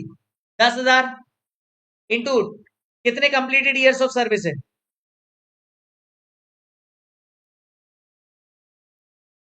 For each completed year of service मुझे बताओ, इंक्रीमेंट आपको 3 साल की सर्विस में 2 बार ही मिलेगा। तो 10,000 इंटू 1.1 इंटू 1.1 कैन आई से 121,000। और इसमें से मुझे 2% देना है इंटू 3 ईयर्स, तो कैन आई से मुझे 726 रुपए देने। दिस इज माई डीबीओ और डिवाइड बाई 3 कर दूंगा तो can I say it is my annual DBO. This is my annual DBO. Yes no? Yes sir. Calculation of CSC sir, year annual DBO 242, 2 years का discounting, फिर 242 1 year का discounting, last year में ₹1। Can I say this is my all years CSC. फिर मैं बना रहा हूं liability sheet. Day 1 पे 200, 200 क्लोजिंग, फिर 200 इधर आया 10% 20, 220, 440, 440 ओपनिंग, 242 लास्ट ईयर का कंट्रीब्यूशन है और 726 टोटल है। कहने से 44 मेरा क्लोजिंग बैलेंस आ जाएगा। Yes no my dear friends? Easy था। एग्जाम्पल 8 भयंकर इजी लगा होगा अब आपको। एग्जाम्पल 7 अगर आपको समझ में आ गया तो एग्जाम्पल 8 हद इजी लगने वाला है। पता नहीं, मुझे ये समझ में नहीं आता एस 15 क्यों नहीं लोगों को बनता है। सबसे इजी तो डीबीओ है। कितना लॉजिकल है। फंड में कंट्रीब्यूट किया, कंट्रीब्यूट कर रहे हो उसको सीएससी बोलेंगे, हर साल वाइंडिंग अप होगा रिवर्स में तो टाइम वैल्यू ऑफ मनी का इंपैक्ट आ जाएगा। फिर उसको उसका एक लेजर बना देंगे और लाइबिलिटी शीट क्रिएट कर देंगे। लेजर में लाइबिलिटी शीट के हिसाब से ही काउंटिंग होगी और लास्ट में क्या करेंगे? उस अमाउंट को इन्वेस्ट कर देंगे प्लान एसेट में for the purpose of earning return. बस खत्म हो गया हमारा। कुछ था ही नहीं इसमें जीवन में। I don't know why it is tough for everybody. Now PVDVO ledger बनाएंगे। पहले साल 200 का आ गया, 200 क्लोजिंग। दूसरे साल by balance brought down 200, interest 20, CST 220। ये कहां से उठाए अमाउंट्स? लायबिलिटी शीट से। हाँ 440 फिर ये आ गया। Done. See what I have done my maximum to make you understood everything in accounts which I feel and you guys feel the tough. But at the end अगर आपने question ढंग से नहीं पढ़ा, ना तो पूरी मेहनत पानी में चली जाएगी। तो क्वेश्चन ढंग से पढ़ना तो ये आर्ट आपको आनी चाहिए बेटा। बहुत बेसिक तरीके से क्वेश्चन पढ़ना है। अब आ जाओ मॉड्यूल के इलस्ट्रेशन नंबर 9 पे। पीयूसीएम मेथड मैंने आपको बताया था 5 times in CA finals, old syllabus. चलो, एम्प्लॉय रोशन है जिसने ज्वाइन करी company XYZ in the year 2001। The annual emoluments of Roshan has decided. Roshan को अपन इतना रुपए देते हैं। कंपनी के पास सैलरी पॉलिसी है लमसम पेमेंट देने की 25% of last drawn annual salary of the employee for each completed year of service. If the employee retires after completing minimum 5 years of service, the salary of Roshan is expected to grow at 10% per annum. हर साल 10% per annum पे उसकी salary बढ़ेगी। The company has inducted Roshan in the beginning of the year and it is expected that he will complete the minimum 5 year before retiring. Thus he will get 5 yearly increment. Question में क्या बोल दिया? 5 yearly increment देने हैं। तो अपने को दिमाग लगाना है क्या? नहीं। What is the amount of the company? अब क्वेश्चन में पूछा क्या, ध्यान से देखना। What is the amount the company should charge in its P or L? every year as its cost for defined benefit obligation. Also calculate current service cost and interest cost. मतलब DBO account बताओ, DBO amount बताओ. DBO पूछा है, PSC पूछा है, interest भी पूछा है, और कॉस्ट ऑफ कैपिटल 8% है, और प्रेजेंट वैल्यू फैक्टर भी देके रखे हैं. बताओ कितने प्यारे बच्चे हैं, कितने होनहार लोग हैं. सब कुछ दे दिया, फिर भी हम नहीं करके आए तो मर जाना चाहिए. सबसे पहले लास्ट ब्रांच सैलरी निकालूंगा मैं. 5 ईयरली इंक्रीमेंट दिए तो कितने हो जाएगा? 24 lakh. 24 lakh into 25% into 5 years. 24 lakh into 25% into 5, और डिवाइड बाई कर दोगे आप 5. 6 lakh per annum. Yes no? 6 lakh per annum आपका आ गया. अब इसके बाद क्या करोगे? आप कुछ नहीं करोगे, अब आप पीएससी की वर्किंग बना लोगे. पीएससी के लिए क्या करोगे? 6 लाख और जितने परसेंटेज है 25% के, सॉरी कितने परसेंट के हिसाब से? 8%. 8% के हिसाब से आप वो करते चलोगे तो सीएससी आ जाएगा, और उसके बाद लाइबिलिटी शीट बना देना. बस लाइबिलिटी शीट तक ही पूछा है, और कुछ नहीं. कर पाओगे? आराम से इसको मॉड्यूल में देख लेना, मैंने आपको होमवर्क में दिया था इसलिए. तो जो मैंने आपको एग्जाम्पल इतने तगड़े करा दिए थे कि मॉड्यूल इजी लगने लगा था. अच्छा, अब आते हैं इसमें दूसरे पार्ट में डीबीओ के चेंजेस इन एक्चुरियल एजम्पशन. हाँ, उसको लाइबिलिटी शीट बोलते हैं कीर्ति इस एएस में. Changes in actuarial assumption. Actuarial का एजम्पशन अगर चेंज हुआ, कैन आई से दोस्तों, it is nothing but change in assumptions. कि हमारा पीवीडीवीओ जो हमने निकाला उसमें सारा डेटा जो हमें गिवन था उसमें कुछ भी चेंज हुआ तो उसकी वजह से हमारा पीवीडीवीओ का बैलेंस चेंज हो जाएगा, रिवाइज करना पड़ेगा हमें. डे वन पे हम जो पीवीडीवीओ डिराइव कर रहे हैं वो एस्टिमेटेड डेटा के बेसिस पे कर रहे हैं. कैन आई से अगर कोई चेंज आता है तो चेंज पहले आता कैसे? देखो बताता हूँ. या तो डेथ रेट, या एम्प्लॉय टर्नओवर, या सैलरी इंक्रीमेंट रेट, या डिस्काउंटिंग रेट. मान लो आपका सैलरी इंक्रीमेंट रेट चेंज हो गया, डिस्काउंटिंग रेट चेंज हो गया, तो कहना है आपका पीवीडीवीओ चेंज हो जाएगा या सेम रहेगा? सर चेंज हो जाएगा. चेंज हो जाएगा. मुझे एक बात बताओ, पहले आपका पीवीडीवीओ 10 लाख रुपए था, 10 लाख रुपए था. अब ना, due to change in interest 12 lakh हो गया. Can I say it is loss और गेन टू यू? आप एम्प्लॉयर हो, आपने डीबीओ बनाया, डीबीओ पहले बनाया था 10 लाख का. Due to change in the actuarial assumptions आपका पीबीडीबी हो गया 12 लाख का, मतलब 2 लाख से लाइबिलिटी बढ़ गई. तो ये लॉस है या गेन है? सर लॉस है. सर अगर ये 8 लाख हो जाती तो क्या हो जाता आपका? गेन हो जाता. पक्का? ये सबको समझ में आ रहा है? अच्छा, याद रखना. तो मेजरमेंट एस 15 क्या बोलता है मालूम? Due to change in any assumptions balance of PBDBO is recomputed as per revised data. Revise data के हिसाब से पीबीडीबीओ निकालते हैं, फिर हम कंपेयर करते हैं रिवाइज डेटा और ओल्ड बैलेंस को. तो हमारे पास आ जाता है एक्चुरियल गेन लॉस. इस एक्चुरियल गेन लॉस को अपन क्या करेंगे? लॉस आया तो पीओरएल में डेबिट कर देंगे, और गेन आया तो पीओरएल में क्रेडिट कर देंगे. देखो लॉस आया तो उससे क्या होगा? पीबीडीबीओ की लाइबिलिटी बढ़ जाएगी और पीओरएल भी बढ़ जाएगा, एक्सपेंस भी बढ़ जाएगा. Yes no? लेकिन गेन आया तो पीबीडीबीओ भी कम हो गया. कहना इसे प्रॉफिट भी तो बढ़ा, गेन भी तो बढ़ गया. तो ये एंट्री हो जाएगी लॉस या गेन की केस. लॉस के केस में क्या हो गई? पीओरएल टू पीबीडीबीओ और PBDBO to P or L. Am I clear chartereds? Yes no? इसका एक एग्जांपल देख लेते हैं फटाफट से. देखो, फाइनल सैलरी आपको गिवन है 1 लाख. ग्रेचुटी आपको देना है 2% on each completed year of service. Period of service is 3 years. Discount है फर्स्ट ईयर के लिए, discounting factor 10%, second year onwards है 9%. Can I see change in interest rate? अब मुझे एक बात बताओ, आपने एनुअल डीबी जब निकाला होगा तो वो लास्ट ड्रॉप सैलरी 1 लाख ही होगी. डीबीओ आपने कैसे निकाला? 1 लाख इंटू 2% इंटू 6,000 और डिवाइड बाई 3 कर दिया तो एनुअल डीबीओ आपका 2,000 आ गया. इस पे आपने सीएससी निकाला. याद रखना, ये इंपॉर्टेंट स्टेप हो जाएगा. सीएससी में आप दोनों रेट से सीएससी कैलकुलेट करोगे. एक तो आप पुराने वाले से, क्योंकि आपको पुराने वाले में तो 10% काम आएगा और नए वाले में 9% वाला काम आएगा. Am I clear? देख लो, दोनों से निकाला, दोनों को निकाल लिया। लेकिन मेरे को एक बात बताओ, 1653 पुराने वाले से है हमारा सीएससी, और अगर नए वाले रेट से होता तो मुझे कितना कंट्रीब्यूट करना पड़ता? 1683। दोनों। अब मैं लाइबिलिटी शीट बना रहा हूं। लाइबिलिटी शीट बेटा हमेशा नए वाले से ही बनेगी। Liability sheet will always be prepared on the basis of new rate.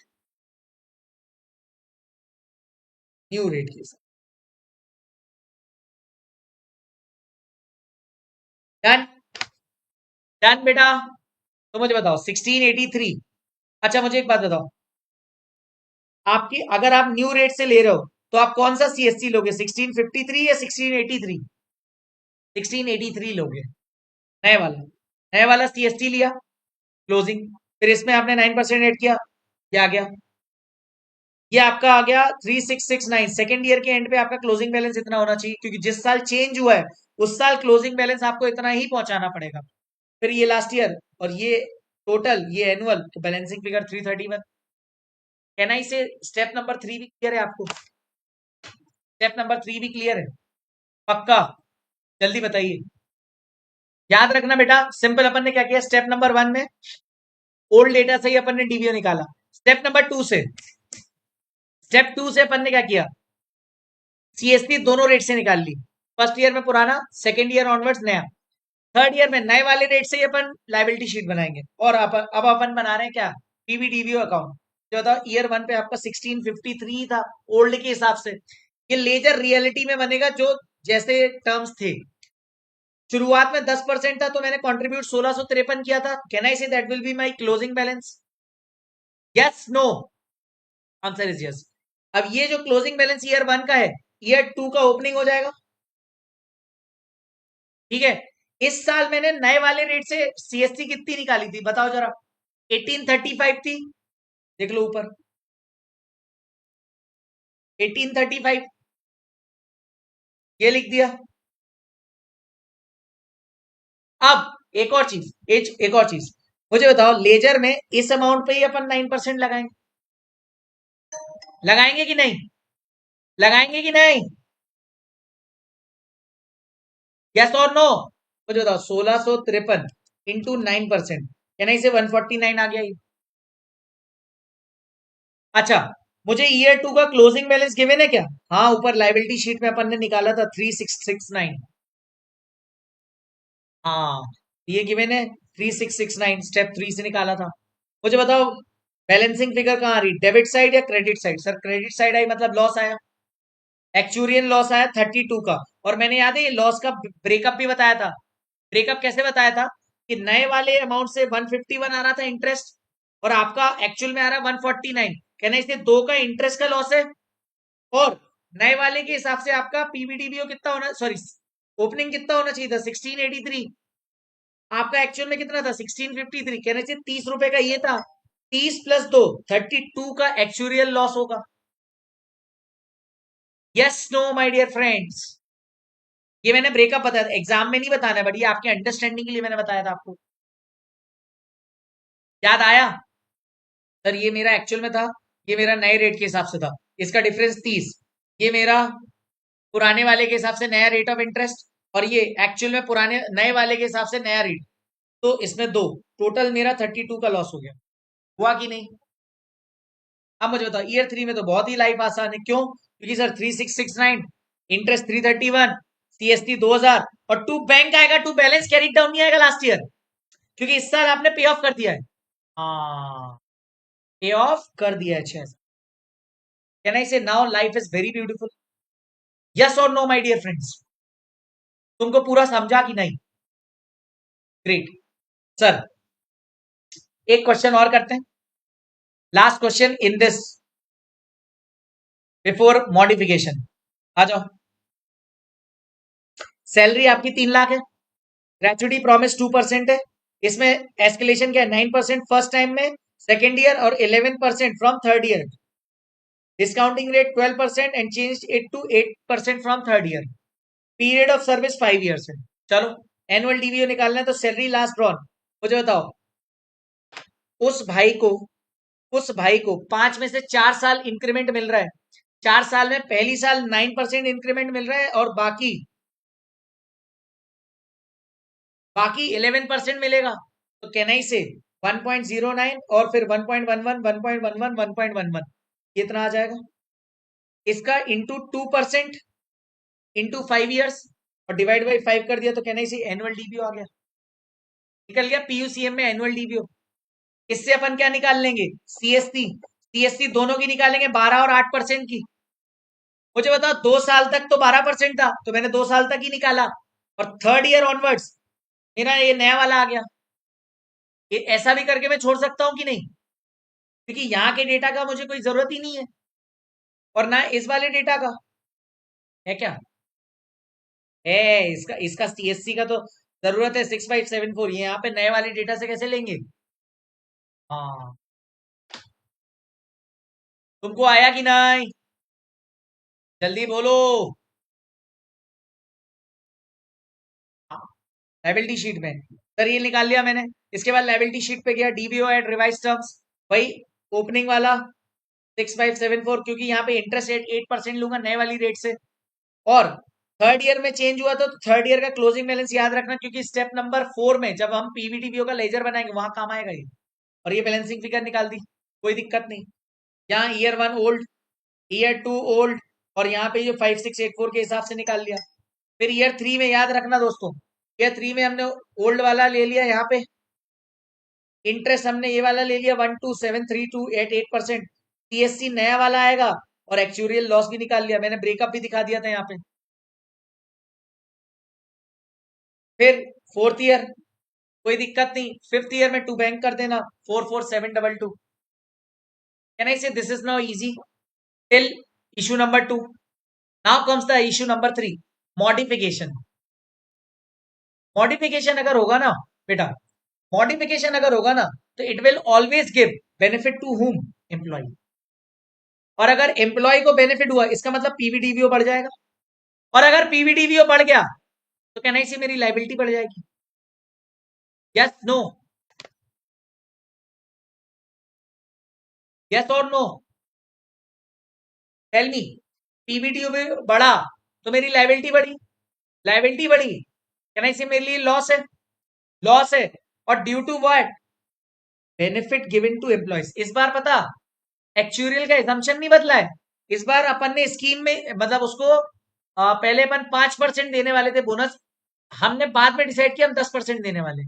और ड्यू टू दैट 10% इंक्रीज 3000 की मेरी लाइबिलिटी बढ़ गई। Can I say now you understood what I am trying to say? Yes और नो? ओके।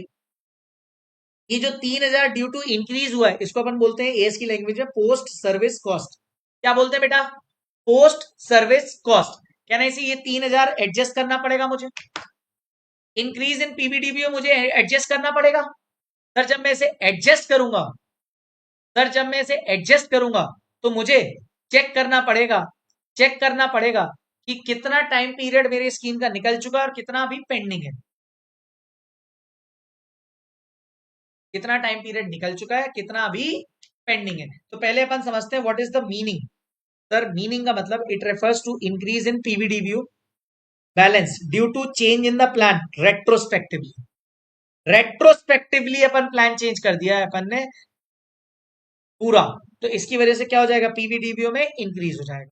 जैसे earlier employee were entitled to gratuity of 1%, ठीक है, but now they are entitled to gratuity of 2%। कहना इसे पूरा last on salary पे impact आ जाएगा, डीबीओ ही बदल जाएगा, इंक्रीज हो जाएगा डीबीओ में तो 2%। सर अब इसमें इस इंक्रीज वाले अमाउंट को 3000 को मुझे दो जगह पे बांटना है, वेस्टेड और unvested. Sir what is vested post service cost? Vested post service cost का मतलब होता है it means employees are entitled to the benefits immediately on account of change in the plan. मतलब ड्यू टू चेंज अगर कोई amount immediately पे करना पड़ रहा है तो that is known as vested post service cost. क्या बोल रहा हूं?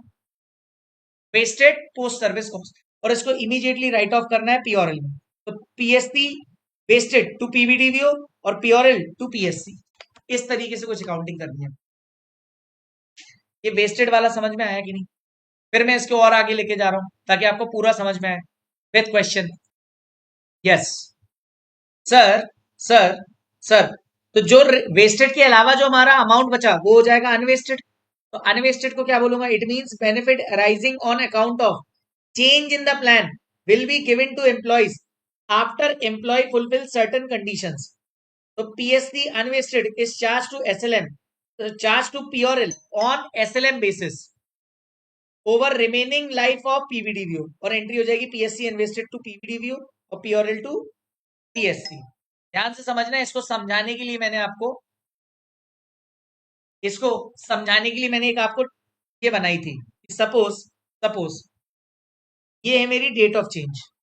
ध्यान समझना, ये क्या है, डेट ऑफ चेंज। कहना ही से पीवीडीवीओ अकाउंट कभी बंद होता है क्या? जल्दी बताओ, पीवीडीवीओ अकाउंट कभी बंद होगा क्या?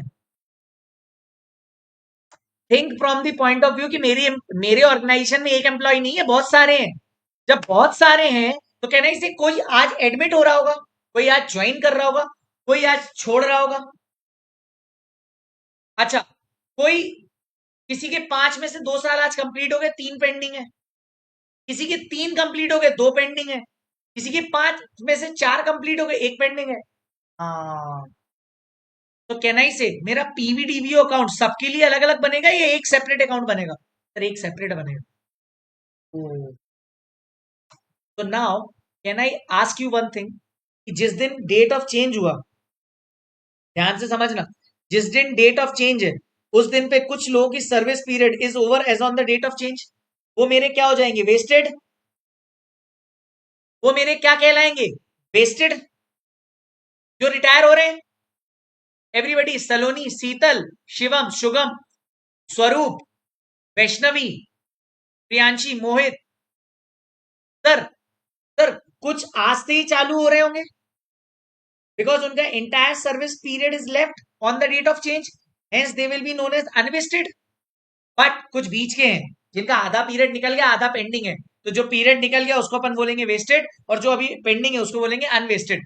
याद रखना इस 3000 में से, तो मेरा एग्जाम्पल में 3000 लिया था ना, हाँ, 3000 में से कुछ पार्ट होगा वेस्टेड का, कुछ पार्ट होगा अनवेस्टेड का। जो वेस्टेड वाला होगा उसको इमीडिएटली पीओरएल पे राइट ऑफ कर देगा। क्या कर दोगे, राइट ऑफ कर देगा। ये इंफॉर्मेशन गिवन होगी आपको, कौन सा वेस्टेड है कौन सा अनवेस्टेड। बट जो अनवेस्टेड है उसको आप रिमेनिंग यूजफुल लाइफ में एसएलएम बेसिस पे अमोर्टाइज करते रहोगे, एसएलएम पे। तो देखो 2000 है, 4 साल तक, अगर 5 साल मेरे 5 साल 4 साल मेरे बचे हैं, 4 साल तक में अमोर्टाइज होता रहेगा, ये देखो यानी यही लिखा है। अच्छा, इसको बोलते हैं, it is also known as, unvested वाले को also known as unamortize post service cost, will be shown in balance sheet liability side under non current liability long term provisions as reduction from PVDVO. मतलब PVDVO मान लो आपको liability side में दिख रहा है 15,000, उसमें से अनवेस्टेड वाला पीएससी जो है 2,000 का, वो कुछ ऐसा दिखेगा, और आपको टोटल ये 13,000 दिखेगा बैलेंस शीट में। Am I clear, yes no? तुमको समझा कि नहीं?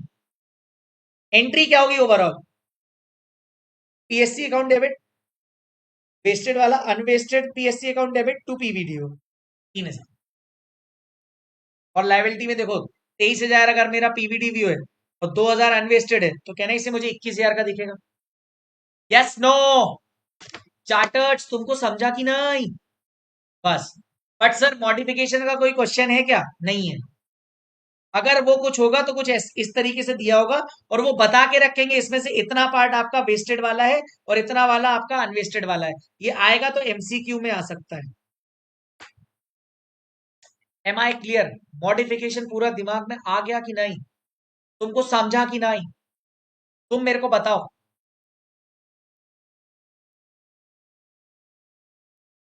सभी को आ गया? Can I say life is beautiful till now? Okay. अब मेरा एक पार्ट बचा है, curtailment of DVO. Curtailment of DVO, POCM done, changes in actual assumption done, then third modification to DVO done. Now coming to curtailment. लेकिन curtailment कराने से पहले मैं आपको कहा ले गया था, प्लान एसेट पे, याद है? मैं आपको प्लान एसेट पे ले गया था।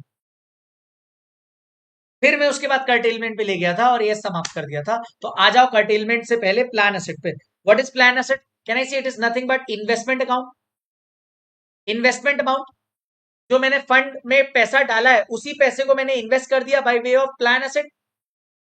और कैन आई से इसमें पेमेंट मतलब ये देखो, for the payment of DBO a company invest certain amount generally CSC plus interest in assets on actuaries recommendation or guidance. Such investment are known as plan assets. यही मैंने definition आपको lemon भाषा में समझाई थी कि जो पैसा आप फंड में डाल रहे हो, वो फंड में पैसा डालने वाली दो ही चीजें होती हैं, एक सीएससी प्लस इंटरेस्ट। फंड में दो ही चीजें रहती हैं, सीएससी प्लस इंटरेस्ट डीबीओ के अंदर। और वो कहीं अगर हमने एक्चुअली की रिकमेंडेशन पे क्या कर दिया, इन्वेस्ट कर दिया कहीं और, तो can I say that investment is nothing but plan asset as per AS 15। अब इस प्लान एसेट का मेजरमेंट कैसे होगा? याद रखना, it is always measured on fair value. कहां पे मेजर होगा? Fair value. और दोस्तों आज से ये जनरल रूल बांध लो, whenever in accounts there is any change in fair value of any item, it will always be adjusted through P और एल। मैं बहुत बड़ी बात बोल रहा हूं। whenever there is change in fair value of assets or anything, always the effect will be given from PRL, statement of PRL। याद रखना, any change in the fair value of plan asset is known as actual gain और loss. और कहां पे adjust होगा? पीओरएल पे। ठीक है, मुझे बताओ, अगर आपने कोई अमाउंट प्लान एसेट पे डाला है तो कहना है उससे आप रिटर्न एक्सपेक्ट कर रहे हो, रिटर्न कमा रहे होगे, यस और नो? तो what is the expected return of yours? आप एक्सपेक्टेड रिटर्न कैसे कमा रहे होगे? सर उसमें से पहले आपका रिटर्न ऑन प्लान एसेट कैसे आ रहा होगा? एक तो आपको डिविडेंड या इंटरेस्ट मिल रहा होगा उस पर। भाई मेरे को एक बात बताओ, मेरे डीबीओ में 10 लाख रुपए थे। मुझे एक बात बताना, अगर पूरा एएस समझ में आया ना यहाँ तक, तो मेरा क्वेश्चन का सभी लोग जवाब देना, मेरे सारे सीए फाइनलिस्ट इसका जवाब देंगे। मैंने अगर कहीं पे 10 लाख रुपए प्लान एसेट में डाल के रखे, तो वो कहीं ना कहीं इन्वेस्ट होंगे। तो कहना ही से उस उस इन्वेस्टेड अमाउंट पे मुझे कभी ना कभी डिविडेंड मिलेगा, मिलेगा कि नहीं मिलेगा? क्या मुझे उस पर इंटरेस्ट इनकम भी रिसीव हो सकती है? हो सकती है कि नहीं हो सकती है? तो कहना ही से दिस इज, ये क्या हो जाएगा मेरा, ये क्या हो जाएगा मेरा? रिटर्न। दूसरा, सर कोई रियलाइज या अनरियलाइज गेन लॉस भी हो सकता है। कभी मार्केट वैल्यू मान लो DBO sorry market value of investment कम हुई तो मुझे अनरियलाइज लॉस भी तो हो सकता है। मान लो बढ़ गई तो गेन भी होगा। हाँ सर, तो कहना इसी ये भी रिटर्न का पार्ट हो जाएगा। लेकिन अगर आप याद रखना, अगर हम मार्केट में इन्वेस्ट करते हैं और उससे कोई रिटर्न कमाते हैं तो गवर्नमेंट को टैक्स देना पड़ता है कि नहीं? तो टैक्स ऑन रिटर्न मुझे लेस करना पड़ेगा कि नहीं बेटा? अब लोग पता है इसको रटाते हैं, dividend and interest, dividend and interest, realise unrealise gain. अरे भाई साहब, कॉमन सेंस है, कॉमन सेंस है कि अगर आपने कहीं इन्वेस्टमेंट किया है तो डिविडेंड एंड इंटरेस्ट वहां पे आप कमाओगे, प्लस रियलाइज और अनरियलाइज गेन लॉस होने के चांसेस हैं क्योंकि आपने इन्वेस्टमेंट किया है। और उस इन्वेस्टमेंट पे आपको टैक्स तो देना पड़ेगा गवर्नमेंट को। प्लस जिसके थ्रू आप ये इन्वेस्टमेंट कर रहे हो उसकी कोई एडमिनिस्ट्रेटिव कॉस्ट भी तो लगेगी, प्लेटफॉर्म कॉस्ट। बेसिक लॉजिक है। और ये सब का टोटल मतलब ये दोनों चीजें लेस होंगी क्योंकि एडमिन कॉस्ट आपको बियर करनी मतलब लेस करना है, टैक्स आपको पे करना है मतलब ये लेस होगा, और ये दो चीजें आपने कमाई। तो can I say this is nothing but total expected return. Yes और नो? इसको अपन ब्रोकरेज सर्विस बोलते हैं। Very good. Can I say this is expected return? Yes no? अच्छा मुझे एक बात बताओ, ये प्लान एसेट का प्लान एसेट एसेट है ना, तो कैन आई से इसका लेजर कुछ इस तरह से बनेगा। अब मुझे एक बात बताना, मुझे एक बात बताना, जो लास्ट ईयर का क्लोजिंग होगा वो इस साल का ओपनिंग होगा, तो इसमें मैं 12 महीने का रिटर्न कमाऊंगा, इसमें मैं 12 महीने का रिटर्न कमाऊंगा। लेकिन जो इस बार मैंने फ्रेश इन्वेस्टमेंट किया है, फ्रेश इन्वेस्टमेंट किया है, इस पे तो मैं लिमिटेड टाइम का इन रिटर्न कमाऊंगा ना, कि इसमें भी 12 महीने का कमाऊंगा? सर डेट ऑफ इन्वेस्टमेंट से ही आप रिटर्न कमा पाओगे, इसमें पूरे 12 महीने का नहीं कमा पाओगे, लेकिन इस ओपनिंग बैलेंस में तो पूरे 12 महीने का कमाऊंगा। यस और नो माय डियर फ्रेंड्स? हाँ, याद रखना, याद रखना, ये जो बैलेंस है इस पे जो आप रिटर्न परसेंटेज इंटू करोगे उसको मैं बोलता हूं E percentage, that is for 12 months. और इसको मैं बोलता हूं I percentage, it is for limited time. याद रहेगा, याद रहेगा। पक्का। और बेटा मैं तो आप, हाँ, गुड। बस याद रखना है बस इस चीज को, इसका कोई ज्यादा लेना देना नहीं है, बस याद रखना opening balance E percentage into opening balance, net increase जो आया मतलब फ्रेश इन्वेस्टमेंट जो आया I percentage into net increase. तो आपको मुझे एक बात बताओ, ये आपका टोटल रिटर्न आ जाएगा कि नहीं? ये आपका टोटल रिटर्न आ जाएगा कि नहीं? ये बात समझ में आ रही है मेरी? अच्छा मुझे एक बात बताओ, ये नेट इंक्रीज कहां से आएगा? Sir, contribution to plan asset, that is fresh investment. लेकिन मान लो कोई एम्प्लॉय रिटायर हुआ तो मुझे केनाई से उतना पार्ट बेचना पड़ गया for the purpose of payment to employee, मतलब मुझे उस प्लान एसेट में से कुछ बेनिफिट पे करना पड़ेगा। तो याद रखना, नेट इंक्रीज पे जब हम आई परसेंटेज निकालते हैं तो ये नेट इंक्रीज कैसे आएगा? Contribution to plan asset less benefit pay. एक प्लान एसेट में कंट्रीब्यूट करना मतलब फ्रेश इन्वेस्टमेंट, और ये क्या है? Sale of plan asset. बस, दैट्स इट, इतना ही है। खत्म, खत्म। एक बार प्लान एसेट का पूरा वर्किंग पढ़ लो, 2 मिनट में दे रहा हूं आपको फटाफट से, 2 मिनट दे रहा हूं, वापस से पूरा पढ़ो। यस, पढ़ लिया? आगे बढ़े? Yes, no my dear friends, please confirm in the chat box.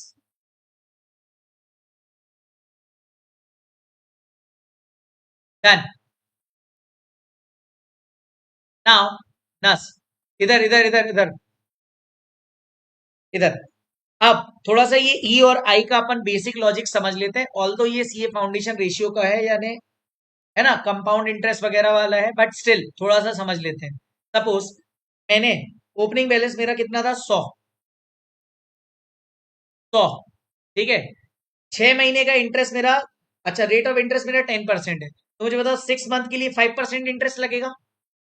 Yes no my dear friends? लगेगा। तो मेरा इन्वेस्टमेंट बढ़ के कितना हो गया? 105 हो गया। अब अगेन 5% लगेगा, तो कहना इसे 105 पे लगेगा इंटू 5%, तो कहना इसे मेरा इन्वेस्टमेंट 110.25 हो गया।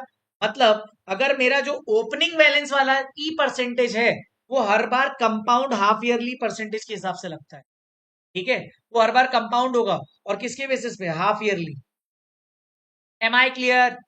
तो रेट ऑफ इंटरेस्ट अगर 10 है मेरा ईयरली, तो हाफ ईयरली कंपाउंड कितना होगा? वो 10.25%, और ये 10.25% मेरा ई है। पक्का? पक्का तुमको समझा? डन। बस आगे बढ़ जाओ। इसका मैंने फॉर्मूला लिखा था बट ये किसी काम का नहीं, अपन तो ये लॉजिक समझ के एग्जाम में करना है। अगर रेट ऑफ इंटरेस्ट चेंज कर दी तो बेटा फिर वो चेंज हो जाएगी ना, तो मोहित फिर ये वाला फॉर्मूला लगा के निकाल लेना। एग्जाम में अगर आपको कोई दूसरी रेट दी हो तो आप क्या करोगे? ओपनिंग प्लस हाफ ईयरली, फिर उस पे हाफ ईयरली, तो आपको पता चल जाएगा इसका कंपैरिजन करके। Can I say this is the easiest way rather than learning this formula? Yes और नो? तो do it this way. Okay, done. Now recognition करना है तो अपने को प्लान एसेट का लेजर बनाना पड़ेगा।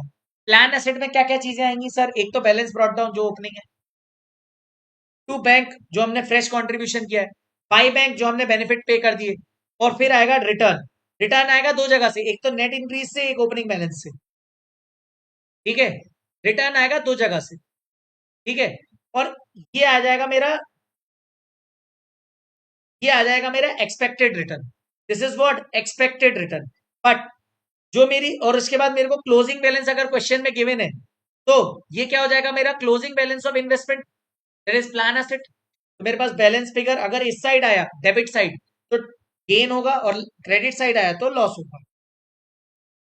याद रखना, expected return plus actual gain और loss is equal to actual return. इन दोनों का टोटल ही मेरा एक्चुअल रिटर्न हो जाएगा। पक्का? तुमको यहां तक समझ गया? चलो आ जाओ क्वेश्चन नंबर 8 पर। The following data supply apply to X limited defined benefit pension plan for the year ended, calculate the actual return on plan asset. Benefit आपको 2 लाख का दिया है, एम्प्लॉयर ने कंट्रीब्यूट किया 280 का, fair market value of plan asset on 31 March 2002 इतना दिया है, और fair market value of plan asset as on 31 March 2001 इतना दिया है। तो देखो ओपनिंग अपने को 8 लाख गिवन है, क्लोजिंग अपने को इतना गिवन है, बेनिफिट पेड अपने को 2 लाख गिवन है और अपन ने फ्रेश इन्वेस्टमेंट 280 के करे। Can I say this is nothing but the total actual return. ये balancing figure 2,60,000 is nothing but actual return. Easy peasy. मुझे बताओ लेजर बना दिया तो पूरा खेल आसान हो गया। आया कि नहीं सभी लोग? देन आ जाओ इस पे। सेवेंथ क्वेश्चन आ जाओ। प्लान एसेट बहुत ज्यादा इंपॉर्टेंट है। As on 1st April 2001, the fair value of the plan asset was 1 lakh in respect of pension plan of Jealous Limited. 30th September 2001 को plan paid out the benefits of 19 and received inward contribution of 49. Can I see ये fresh contribution है और ये आपने benefit pay करे हैं और ये आपकी fair value है। ठीक है। हाँ अब 31 मार्च को फेयर वैल्यू ऑफ द मतलब ये लास्ट ईयर एंड बैलेंस है आपका। Present value of defined benefit obligation was इतनी गिवन है। Actuarial loss on the obligation इतनी गिवन है।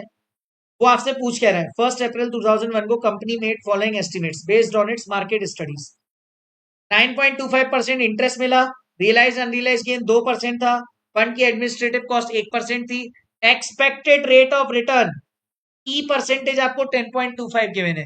You are required to find expected and actual return on plan asset. तो देखो ओपनिंग 1 लाख था, closing 1.5 lakh था, बेनिफिट हमने 19,000 के पे करे और फ्रेश इन्वेस्टमेंट 49,000 का किया।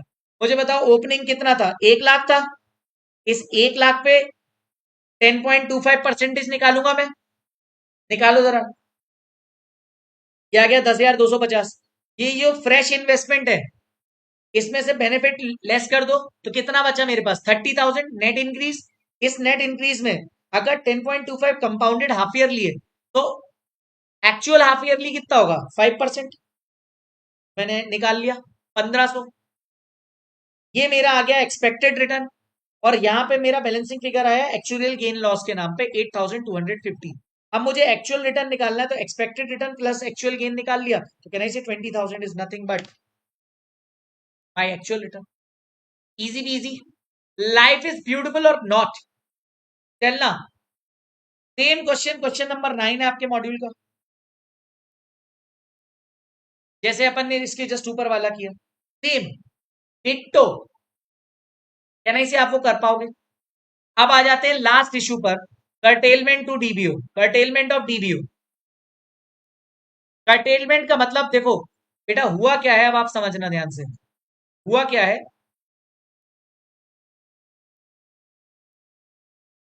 हुआ ये है कि ड्यू टू कंटिन्यूअस लॉसेस आपने डीबीओ में फंड डालना बंद कर दिया।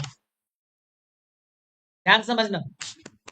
ड्यू टू कंटिन्यूअस लॉसेस आपने डीबीओ में फंड डालना बंद कर दिया क्योंकि लॉस हो रहा है। कहां से कंट्रीब्यूट करोगे? सैलरी नहीं दे पा रहे, कंट्रीब्यूशन कहां से करूंगा? तो कहना है no further CSC plus interest. Yes और नो। और पीवीडीबीओ का बैलेंस आपके पास ऑलरेडी 15,000 है।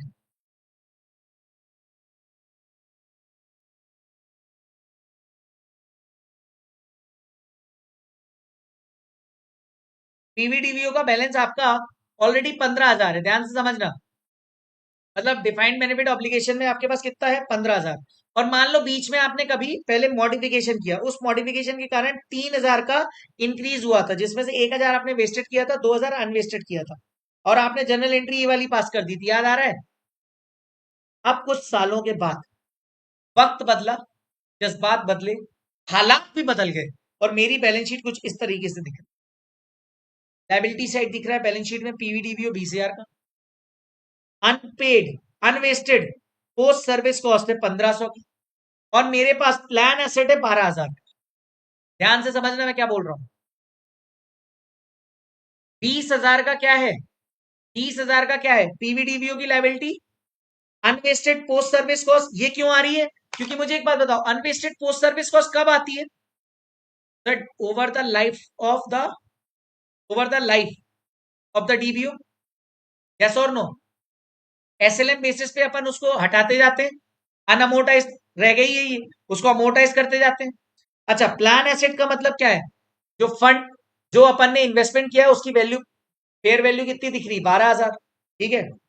अब अब मेरी कंपनी में क्या हो रहा है बेटा, लॉस हो रहे हैं। कितने के लॉस हो रहे हैं सर? वो हो रहे होंगे, लॉस हो रहे हैं, तो कहना ही से अब मैं क्या कोई सीएससी कर पाऊंगा, फर्दर इन्वेस्टमेंट कर पाऊंगा क्या? क्या मैं कुछ कर पाऊंगा इन्वेस्टमेंट? जल्दी सभी के जवाब चाहिए मुझे, बस ये लास्ट कॉन्सेप्ट है, फिर खत्म अपना। डन। तो अब मैनेजमेंट ने डिसाइड किया, plan of curtailment of 100%। Curtailment of 100% plan अपन ने क्या बनाया है? 100% कर्टेलमेंट कर रहे हैं, मतलब बेटा 100% अब अपन डीबीओ बंद कर रहे हैं। मतलब आप डीबीओ बंद कर रहे हैं। मुझे एक बात बताना, क्या मुझे 20,000 रुपए की जो ये लाइबिलिटी दिख रही, क्या मुझे पे ऑफ करनी है? माई क्वेश्चन टू यू, क्या मुझे ये 20,000 रुपए पे करने हैं क्या? नहीं करने सर, नहीं करने। Can I say it is my gain? हाँ, इट इज गेन। लॉस हो रहा था इसलिए मैं फर्दर सीएससी और इंटरेस्ट नहीं कर पा रहा था। Can I say now I don't have to pay the DBO because of the curtailment is 100%, so I have to stop it and will not pay any further money to any of the employees, so it will lead to gain। तो देखो entry क्या होगी, आप क्या करोगे, आप क्या करोगे मालूम? पीबीडीबीओ अकाउंट डेबिट 20,000, पीबीडीबीओ लाइबिलिटी थी, उसको पूरे 100% को हटाना है, तो कहना है इसे उसको डेबिट मार दो। टू, ये अनवेस्टेड पोस्ट सर्विस कॉस्ट आपका 1,500 जो दिख रहा है, उसका बैलेंस होगा डेबिट, उसको अगर कैंसिल करना है पूरे को, तो कहना है इसे इसको क्रेडिट मार दो। और जो बचा जो बचा that is your T or L 18,500। 18,500 it is nothing but gain on curtailment. Gain on curtailment, कहना ही ये 100% वाला प्लान समझ में आया आपको कि नहीं? आया कि नहीं, जल्दी बताओ। क्या अब मुझे कोई डीबीओ में पेमेंट करना है? सर जो इन्वेस्टमेंट बचा प्लान एसेट का, उसका क्या होगा? कुछ नहीं, वो हमारे लिए एसेट है, उसे हम बेच के जो भी पैसा होगा वो हमारे लिए और फायदा हो गया। हाँ, nice. Can I say now you understood curtailment? पक्का? Everybody please answer me in the chat box. Okay sir, sir ये कर्टेलमेंट 100% था, बट अगर मान लो सर कर्टेलमेंट 20% है, ध्यान समझना, मुझे बताओ कर्टेलमेंट कितना है? 20%। कैन आई से पीबीडीबीओ आपका सिर्फ 4,000 का ही कैंसिल होगा, क्योंकि 20,000 का टोटल पीबीडीबीओ है, उसमें से 20% ही कैंसिल करोगे आप। Plus unvested post service cost में से आप बेटा सिर्फ 20% ही कैंसिल करोगे, 300 का, और जो बाकी बचा that is your gain on curtailment. Yes no my dear friends? मतलब सर जितने परसेंट कर्टेलमेंट होगा उतने परसेंट से अपन ईवीडीवीओ और unvested post service cost, past service cost cancel कर देंगे, और जो भी आएगा दैट इज आवर गेन। और बैलेंस शीट इस केस में दिखानी पड़ेगी बेटा। बैलेंस शीट कैसी दिखेगी? पीवीडीवीओ 16,000, हेलो, पीवीडीवीओ 16,000, क्योंकि 20,000 की थी, 4,000 की कैंसिल कर दी, है ना। अनवेस्टेड पोस्ट सर्विस कॉस्ट भी लेस कर दोगे आप 1,200, क्योंकि अब आप पीवीडीबीओ ही हटा रहे हो ना। कर्टेलमेंट का मतलब आप कैंसिल कर रहे हो, लेकिन अब आपको पे ऑफ करना है, लेस कर दोगे प्लान एसेट को भी। क्यों? कि प्लान एसेट में तो सिर्फ और सिर्फ फंड का अमाउंट जा रहा था ना, जब फंड में कंट्रीब्यूशन ही नहीं करोगे तो प्लान एसेट में क्या जाएगा? कुछ भी नहीं। तो कहने से प्लान एसेट भी लाइबिलिटी साइड से लेस कर दोगे अब आप, और जो बचा that will be your liability which you need to pay off. Am I clear? Yes no? Done? Can I say now life is beautiful? No, life will be more beautiful after this illustration. Example number 8, यहां से लेके बेटा यहां तक ये कहानी दी, आप खुद से पढ़ लेना कि लॉस हो रहा था, डिसकंटिन्यूस हो रहा सेगमेंट का, उसकी वजह से ये लोग ना क्या करेंगे, कंट्रीब्यूट करना बंद कर देंगे। काम की बात यहां दी इस क्वेश्चन में। Rockstar limited estimates the share of unamortized service cost. Unamortized service cost मतलब याद है मैंने बताया था, unamortized past service cost is nothing but unvested past service cost, और उसमें that relates to the part of the obligation at 18%। 18% 10% ऑफ 180, ठीक है sir. Calculate the gain from curtailment and liability after curtailment to be recognized in the balance sheet of Rockstar Limited on the basis of given information. Immediately before curtailment, gross obligation is estimated at 6,000. मतलब ये DBO का balance, ये DBO का balance है। और sir ये DBO का जो बैलेंस है, इसके बाद उन्होंने दिया fair value of the plan asset on the date is 5,100। Okay, कोई दिक्कत नहीं। Sir unamortised past service is 180, मतलब आपका unvested past service cost 180 given है। curtailment reduces the obligation by 600 which is 10% of the gross obligation। मतलब आप curtailment कितने से कर रहे हो, 10% से कर रहे हो। तो आप डिटेल लिख लो, पीवीडीवी आपका 6,000 है, यूपीएससी 180, प्लान एसेट यूपीएससी बेटा अनवेस्टेड पास सर्विस कॉस्ट मोहित, प्लान एसेट 5,100, कर्टेलमेंट 10% है। एंट्री क्या हो जाएगी सर, 600 का अपन डीवीओ कम कर देंगे और ये 18 का क्या हो जाएगा, UPSC unvested past service cost Mohit, done. Then P or L gain on curtailment, this is nothing but gain on curtailment. दूसरा उसने बोला है इमीडिएटली उसके बाद बैलेंस शीट में लायबिलिटी कैसे दिखेगी, तो पीवीडीवीओ 5,400 लेस 162 लेस प्लान एसेट्स, तो कहने से 138 की लायबिलिटी दिखेगी। खत्म। नहीं, एक और चीज रह गई थी, टर्मिनेशन बेनिफिट्स। टर्मिनेशन बेनिफिट्स मतलब ऐसे बेनिफिट्स जो कब दिए जाते हैं sir, it refers to those employ benefits which are payable as a result of either enterprise decision to terminate the person और एम्प्लॉय डिसीजन टू एक्सेप्ट। या तो वॉलेंटरी रिटायरमेंट होगा या आपने उसे लात मार के निकाल दिया, दोनों, विच एवर इज अर्लियर, इस टर्मिनेशन बेनिफिट्स। हाँ, और याद रखना इस टर्मिनेशन बेनिफिट को के लिए क्या आप कोई फंड कंट्रीब्यूट कर रहे हो, नो, क्योंकि आपको ही नहीं पता कब जा रहा है वो। क्या आपको कोई ऑब्लिगेशन पता है, नहीं, तो याद रखना जिस साल टर्मिनेशन होगा उस साल वो as an expense immediately P or L में दिखा दिया जाएगा। If this benefits are payable after 1 year then the expense is recognise at its present value. हो सकता है नेक्स्ट ईयर अगर आप रिकॉग्नाइज करो तो उसको प्रेजेंट वैल्यू पे आज रिकॉर्ड कर लेना। बस इतनी सी बात थी। This was your